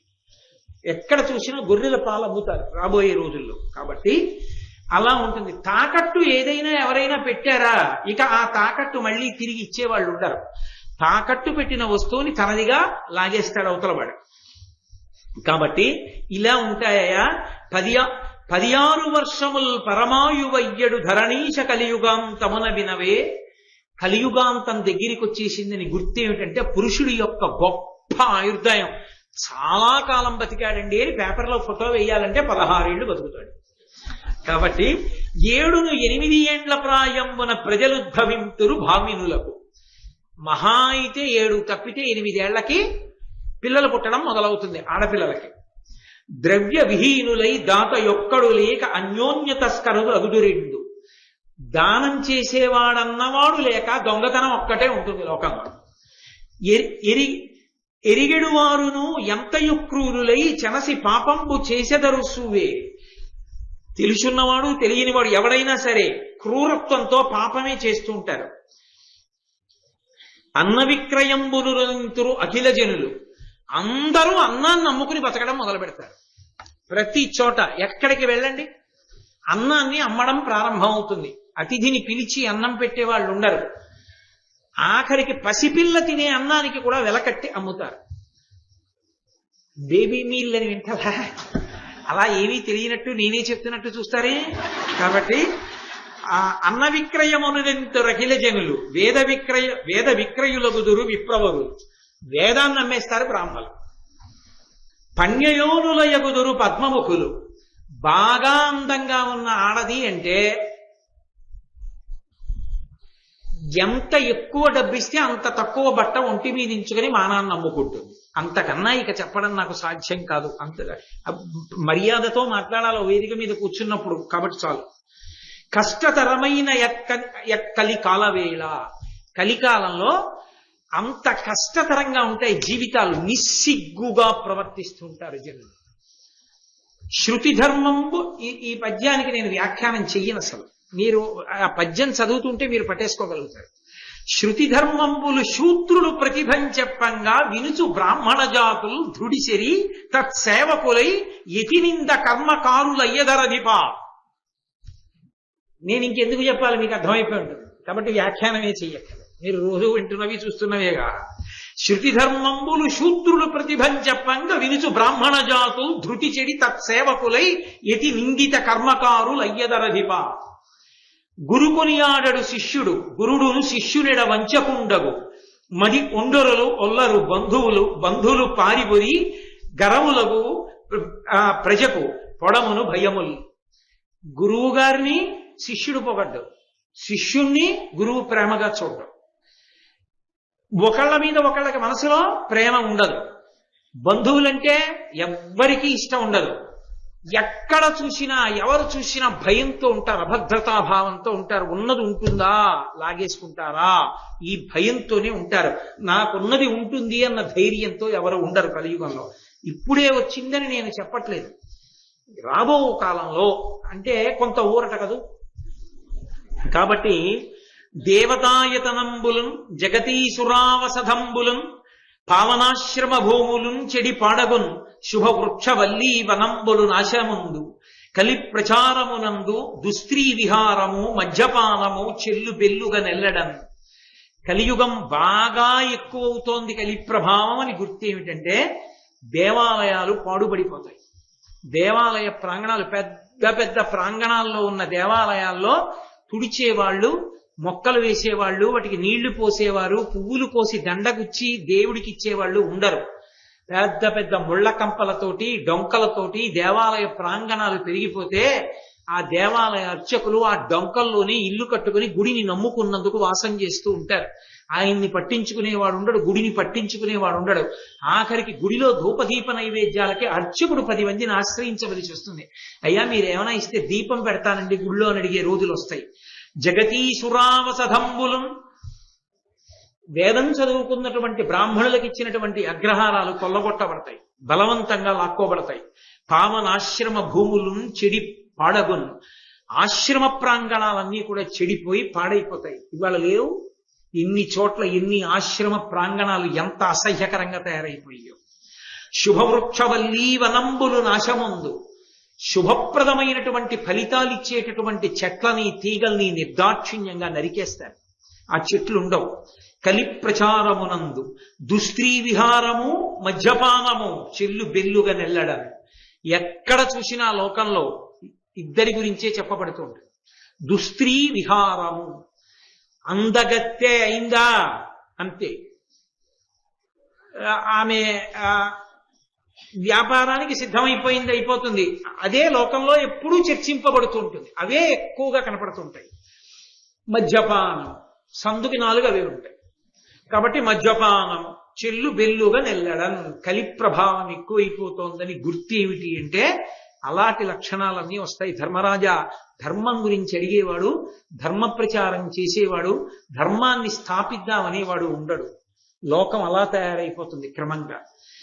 ఆ సమయంలో ఇక బాగా కలియుగం ప్రబలిపోయి పూర్తిగా అధర్మం వైపుకి వెళ్ళిపోయిన తర్వాత శంబళ అనేటటువంటి గ్రామంలో అప్పుడు విప్రుని యొక్క కులంలో విష్ణుయశుడు అన్న పేరుతో శ్రీ మహావిష్ణువు ఆవిర్భవిస్తారు.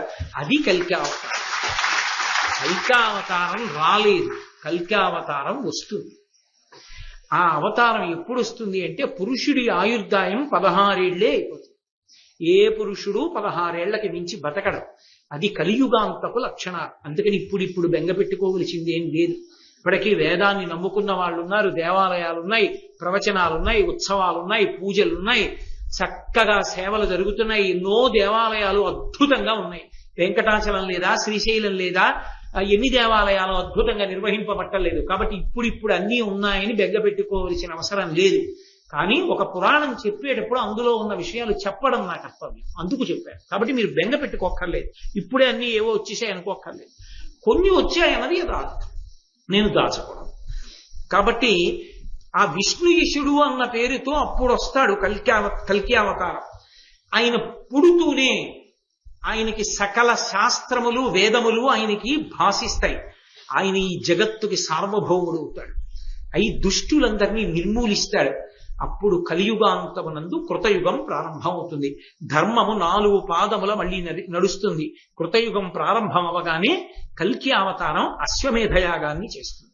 అక్కడతో కృతయుగం ప్రారంభం. కాబట్టి ధర్మరాజా, యుగాలు ఎలా ఉంటాయి, ప్రళయం ఎలా ఉంటుంది అని అడిగావు కదూ. ఇన్ని యుగాలు చూసిన వాడిని కనుక రాబోయేది కలియుగం కనుక ఆ కలియుగం ఎలా ఉంటుందో కూడా నీకు చెప్పాను. ఒంటిపాదం మీదే ధర్మం ఉంటుంది అన్నాను కాబట్టి దాని లక్షణం ఎలా ఉంటుందో నీతో చెప్పాను. ధర్మరాజా, నీతో ఒక్క మాట చెప్తాను, బాగా జ్ఞాపకం ఉంచుకో, ఎప్పుడూ దీన్ని పాటించు అని. ధరణీసురులకు ఎప్పుడు గర నిష్టము చేయుమయ్య కౌరవ వంశోత్తర విప్రుల సంతుష్టింబరసిన ఏకురు అశేష పుణ్యఫలంబుల్. బ్రాహ్మణుడు కనపడితే గౌరవించడం నేర్చుకో, బ్రాహ్మణుడు కనపడితే నమస్కరించడం నేర్చుకో. దాని వలన నీకు సకల ఫలములు కలుగుతాయి. ధర్మరాజా, బ్రాహ్మణుడంటే ఎంత విశిష్టమైన వాడో నీకు ఆఖ్యానం చెప్తాను. ఒకప్పుడు అయోధ్య నగరాన్ని పరీక్షిత్ అనబడేటటువంటి ఒక రాజు పరిపాలిస్తూ ఉండేవాడు. పాండవ వంశంలో పరీక్షిత్ కాదు, ఆయన చిట్ట చివరి వస్తాడు, ఇంకొక పరీక్షిత్. ఆయన పరిపాలించేటటువంటి రోజుల్లో ఆయనకి వేట అంటే చాలా తమకం. వేటకెళ్ళాడు. అక్కడ ఒక స్త్రీ నిలబడి ఉంది, ఆమె జవరాలు. ఆమెని అపేక్షించాడు. ఆమె అంది, నన్ను వివాహం చేసుకుంటానంటే నేను నీతో పాటుగా ఉంటాను. చాలా సంతోషమే కదా, మంచి మాట ఎందుగా. వివాహం చేసుకున్నాడు. ఆమె షరతు పెట్టింది, ఎప్పుడైనా నాతో జలక్రీడలు ఆడాలని ప్రయత్నిస్తే అంతర్ధానం అయిపోతాను. వాడు మూర్ఖుడు ఆ రాజు, కాబట్టి అంగీకరించాడు. నీతో జలక్రీడ ఆడనన్నాడు.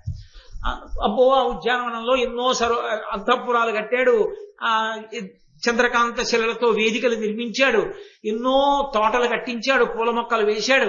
ఆ భార్యతో కలిసి వాటిలో సంతోషంగా తిరుగుతున్నాడు. ఆమె పేరు సుశోభన, మంచి పేరు పెట్టుకుంది ఆవిడ, సుశోభన. ఆమెతో కలిసి విహారం చేస్తున్నాడు. అలా చేస్తుండగా ఒకనాడు మంచి వేసవి కాలం, తాపంగా ఉంది. మంచి సరోవరం కనబడింది. గండు తుమ్మెదలతో ఉన్నటువంటి తామర పూలతో నిండి ఉంది ఆ సరోవరం. ఇందులో దూకి స్నానం చేస్తాను, చల్లగా ఉంటుంది అన్నాడు. దూకాడు. స్నానం చేసి ఎంత బాగుందో, నువ్వు దూకన్నాడు. మర్చిపోయాడు, జలక్రీడలు ఆడమంటే అంతర్ధానం అవుతుంది ఆవిడ. అంటే ఆవిడంది నేను దూకను కాదు, ఎంత చల్లగా ఉందో దూకని బలవంతం పెట్టాడు. దూకి అంతర్ధానం అయిపోయింది. ఇక ఏడుపు మొదలెట్టాడు. ఇందులోనే దూకి అంతర్ధానం అయిపోయింది, ఎక్కడో ఉంటుంది, ఈ నీళ్ళన్నీ బయట పోసేస్తానని నీళ్ళన్నీ బయటికి తోడించేశాడు. తోడించేసి అడుగును చూశాడు, ఏమున్నాయని. కప్పలు ఉన్నాయి. వెర్రి ఎక్కువైపోతే అలా ఉంటుంది. ఆయన అన్నాడు, ఈ కప్పలే తినేసేయి మా ఆవిడ. మరి చెరువులో కప్పలు ఉన్నాయి, మా ఆవిడ లేదంటే కప్పలే కదా తినేసేయి. కాబట్టి లోకంలో కప్ప అన్నది ఉండడానికి వీల్లేదు. రాజుని శాసిస్తున్నాడు, కనబడిన కప్పనల్లా చంపేయండి అన్నాడు. ఆయనకి తగ్గ సైనికులు వాళ్ళు కప్పలు కనబడితే పొడి చేయడం మొదలెట్టాడు. కప్పల రాజు ఒకడు ఉన్నాడు, ఆయన తపస్వి. అది విచిత్రం. ఆ ఉపాధిలో కారణజన్ముడిగా ఉండిపోయాడు ఆయన. అందుకని ఆయన కామరూపి, ఆయన రూపు మార్చుకోగలడు. ఆయన మహర్షి వేషం ధరించి రాజు దగ్గరికి వచ్చాడు. నువ్వు చేసే పనికి నీకు సిగ్గేయట్లేదా, లోకం నవ్వదా? కప్పలు ఎక్కడైనా మనిషిని తినేస్తాయా? సరోవరంలో మీ ఆవిడ్ని దూకమన్నావా, దూకిందా? కప్పలు కనబడ్డాయా, నీళ్లు తోడేశావా? కప్పలు తినేశాయని లోకంలో కప్పల్ని చంపేయమన్నావా? బుద్ధుందా నీకు? ఎవరో తెలుసా నీ భార్య అన్నాడు. ఎవరు చెప్పన్నాడు. కప్పలు మాయ పురుగులు, అవే తిన్నాయి. మూర్ఖుడు చెప్పిన మాట వినడం కాదు. ఆ అమ్మాయి ఎవరో నాకు తెలుసు, చెప్పమంటావా అన్నాడు. చెప్పన్నాడు. నా కూతురు అన్నాడు. పిడుగుబడింది రాజుకి. నీ కూతురు అయితే ఏది పిల్లన్నాడు. పిలిచాడు. సుశోభన అన్నాడు. తిరిగి వచ్చింది. ఆయన అన్నాడు, దీనికి ఇది అలవాటు, ఇది పురుషుల్ని మోసం చేస్తూ ఉంటుంది. ఇదే మాట చెప్పి ఎందరో రాజులతో క్రీడించింది. మాయం అయిపోతుంటుంది, ఇంకో రాజు దగ్గరికి పోతుంటుంది. ఇదో అలవాటు దానికి. కాబట్టి నువ్వు రాజుల్ని మోసగించడం వల్ల ఇవాళ కప్పల జాతికి ఇబ్బంది వచ్చింది. కాబట్టి నీకు మోసగాండ్రైన కొడుకులే జన్మించుగాక అని శాపం ఇచ్చి వెళ్ళిపోయాడు. దీనికోసమేగా ఏడిచావు, కట్టుకోవాలి. ఇప్పుడు ఆవిడికి ఏదో బుద్ధి వచ్చింది, ఆ రాజుతో ఉండడం మొదలుపెట్టింది పరీక్షిత్తో. కొన్నాళ్ళు అయిపోయిన తర్వాత 4 కొడుకులు పుట్టారు. శలుడు, నలుడు, వలుడు అని 3 కొడుకులు పుట్టారు. రాజు కొంతకాలం అయిపోయిన తర్వాత రాజ్య పరిపాలన ఆపేసి ఇంకా ఆయన వానప్రస్థానికి వెళ్ళిపోయాడు. పెద్ద కుమారుడైనటువంటి శలుడు రాజు అయ్యాడు. ఈయన వేటకు బయలుదేరి ఒక మృగాన్ని బాణం వేసి కొట్టాడు. ఆ బాణం తగిలిన మృగం ఎటో పారిపోయింది. ఆయన రథసారథిని నిందించాడు. ఆ మృగం వెళ్ళినంత వేగంగా రథం ఎందుకు వెళ్ళలేదు, తోలు అన్నాడు. ఆయన అన్నాడు, తోలంటే పరిగెత్తడానికి రథాలకి మృగంతో పరిగెత్తే శక్తి సరిపోదు, వామ్య జాతి అశ్వాలైతే అలా పరిగెడతాయన్నాడు. అవి ఎక్కడ ఉంటాయన్నాడు. ఆ అశ్వాలు దొరకాలి అంటే ఇక్కడే ఉన్నారు వామదేవుడు అన్న మహర్షి, ఆశ్రమంలో తపస్సు చేసుకుంటున్నాడు. ఆయన దగ్గర ఉన్నాయి ఆ గుర్రాలు. అయితే ఆశ్రమానికి పోని అన్నాడు. అక్కడికి వెళ్ళి, నేను కొట్టిన మృగం ఒకటి తప్పుకుంది, నీ గుర్రాలు నాకి రథానికి పూంచుకుని ఆ మృగాన్ని తెచ్చుకుని నీ గుర్రాలు ఇచ్చేస్తానన్నాడు. పట్టుకెళ్ళన్నాడు మహర్షి. ఆ గుర్రాలు పూంచుకుని రథం ఎక్కాడు. అది వెంటనే బాణపు దెబ్బ తగిలినటువంటి మృగం దగ్గరికి పరిగెత్తే. వాటికి ఆ శక్తి ఉంది, అంత వేగంగా వెడతాయి. ఆ మృగాన్ని పట్టుకున్నాడు, తెచ్చుకున్నాడు. అంతఃపురానికి పోయాడు గుర్రాలు ఇచ్చేయడం మానేసి. వెళ్ళిపోతే కొన్నాళ్ళు అయిపోయింది. ఆత్రేయుడు అని ఒక శిష్యుణ్ణి పిలిచాడు. ఆత్రేయ గోత్రంలో పుట్టినవాడు. ఆ శిష్యుణ్ణి పిలిచి ఆయన అన్నాడు, వామదేవ మహర్షి, ఒరే గుర్రాలు తీసుకొచ్చి ఇస్తా అన్నాడు, ఇవ్వలేదురా రాజు, వెళ్ళి అడిగిరా, ఓసారి జ్ఞాపకం చెయ్యి అన్నాడు. ఈయన వెళ్ళాడు రాజు దగ్గరికి. వెళ్ళి, ఓ శలమహారాజా, మా గురువు గారి దగ్గర గుర్రాలు తెచ్చుకున్నావు, ఆ గుర్రాలు తిరిగి ఇచ్చేయండి. గుర్రాలా ఇంకేమైనా? రాజుకు కావలసినవి రాజు పుచ్చేసుకుంటాడు, మళ్ళీ ఇవ్వడం ఏంటి? ఇవ్వనన్నానని చెప్పు మీ గురువు గారికి. వామదేవ మహర్షి బయలుదేరి వచ్చారు. తప్పు కదా, నా గుర్రాల్ని మృగం తెచ్చుకోవడానికి అడిగాను, ఇచ్చాడు. నా గుర్రాలు నాకు ఇచ్చేసేయి అన్నారు. అంటే ఇవ్వను, ఇంకొకసారి అడిగితే అసలు ఒప్పుకోను, కావాలంటే నీకు 2 కంచర గాడిదలు ఇస్తాను, బరువులు మోస్తాయి, కాదంటావా 2 ఎద్దులు ఇస్తాను, నీకెందుకు గుర్రాలు, బ్రాహ్మణుడివి, ఇవ్వనన్నాడు. నాకెందుకు మాట అలా ఉంచవి, నా గుర్రాలు నువ్వు పుచ్చుకున్నావు, తిరిగి ఇస్తానన్నా ఇచ్చే, అంతే. నాకెందుకు గుర్రాలు, నీకెందుకు, నా గుర్రాలు నాకు ఇయ్యి అన్నాడు. ఇవ్వనన్నాడు. ఇవ్వనని శూలంతో పొడి చేస్తాను ఈ వచ్చినటువంటి బ్రాహ్మణుణ్ణి అన్నాడు. అలా అన్నందుకు మహానుభావుడైనటువంటి ఆ వామదేవ మహర్షి ఒక్కసారి కోపంతో ముఖాన్ని జేవురించి చూశారు. అంతే. ఆయన చూపుల వలన భయంకరమైన కృత్యం ఉద్భవించి శూలంతో పొడిచి రాజుని చంపేసింది. ఆ శలుడు మరణించిన తరువాత ఆ రెండవ వాడైనటువంటి నలుడు రాజయ్యాడు.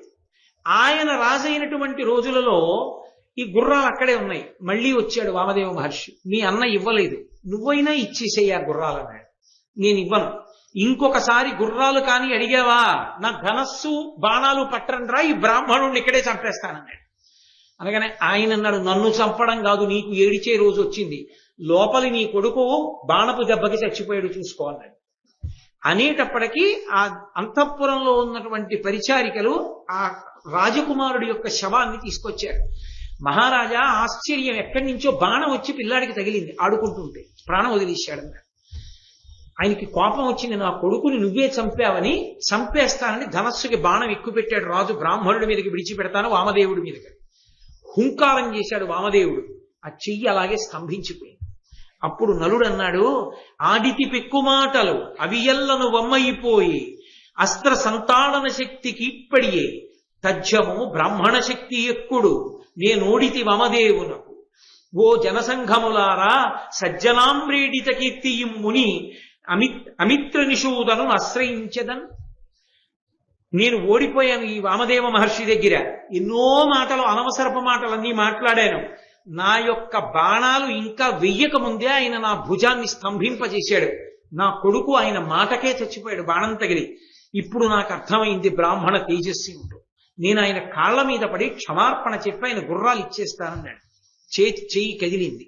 వెంటనే వామదేవ మహర్షికి సాష్టాంగం చేసి క్షమార్పణ అడిగి ఆయన అశ్వములను ఆయనకి ఇచ్చేశాడు. ఇచ్చేయగానే మహాతృప్తి పొందినవాడై వామదేవుడు మళ్ళీ ఆయన కొడుకుని బతికించాడు. కాబట్టి బ్రాహ్మణులకు నమస్కారం చెయ్యని నేను ఎందుకన్నానో తెలుసా ధర్మరాజా? సత్పురుషులు ఉంటారు, వారికి నమస్కారం చేయడం వల్ల వాళ్ళ అనుగ్రహాన్ని పొందుతావు.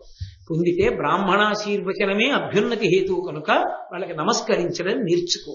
దాని వలన అభ్యున్నతిని పొందుతావు. నేను ఎన్నో ప్రళయాలు, ఎన్నో యుగాలు చూసిన వాణ్ణి, ఎన్నో విన్నవాణ్ణి. కాబట్టి నాకు తెలుసున్న ప్రధానమైనటువంటి సారాన్నంతటినీ నీకు ఇవాళ అప్పజెప్పానని చెప్తూ మార్కండేయ మహర్షి ఆ ధర్మరాజు గారికి ప్రబోధం చేసినటువంటి ఘట్టంలో కొంత భాగాన్ని ఇవాళ పూర్తి చేశాను. రేపు ధర్మరాజు గారు మరికొన్ని అద్భుతమైనటువంటి ప్రశ్నలు అడుగుతారు. అబ్బో, అసలు ధర్మరాజు గారు అడిగినందుకు చెప్పాలి. కృష్ణ పరమాత్మ చెప్పారు ఇవి చెప్పమని. కృష్ణ పరమాత్మ చెప్పమన్న వాటిలో మార్కండేయ మహర్షి కొన్ని చెప్పారు. అసలైనది ఒకటి ఉంది ఆయన చెప్పమన్న వాటిల్లో. పతివ్రత కథ ఏమిటో, పాతివ్రత్యానికి ఉన్న గొప్పతనం ఏమిటో చెప్పు మార్కండేయ అన్నారు. అసలు ఆ కథా ప్రారంభం చేస్తారు మార్కండేయ మహర్షి. మహాద్భుతం. పుణ్యం అంటే ఏమిటి, కీర్తి అంటే ఏమిటి, కీర్తి వలన ఏమొస్తుంది, సత్కీర్తి వలన, ఈ విషయాలన్నీ రేపు దృష్ట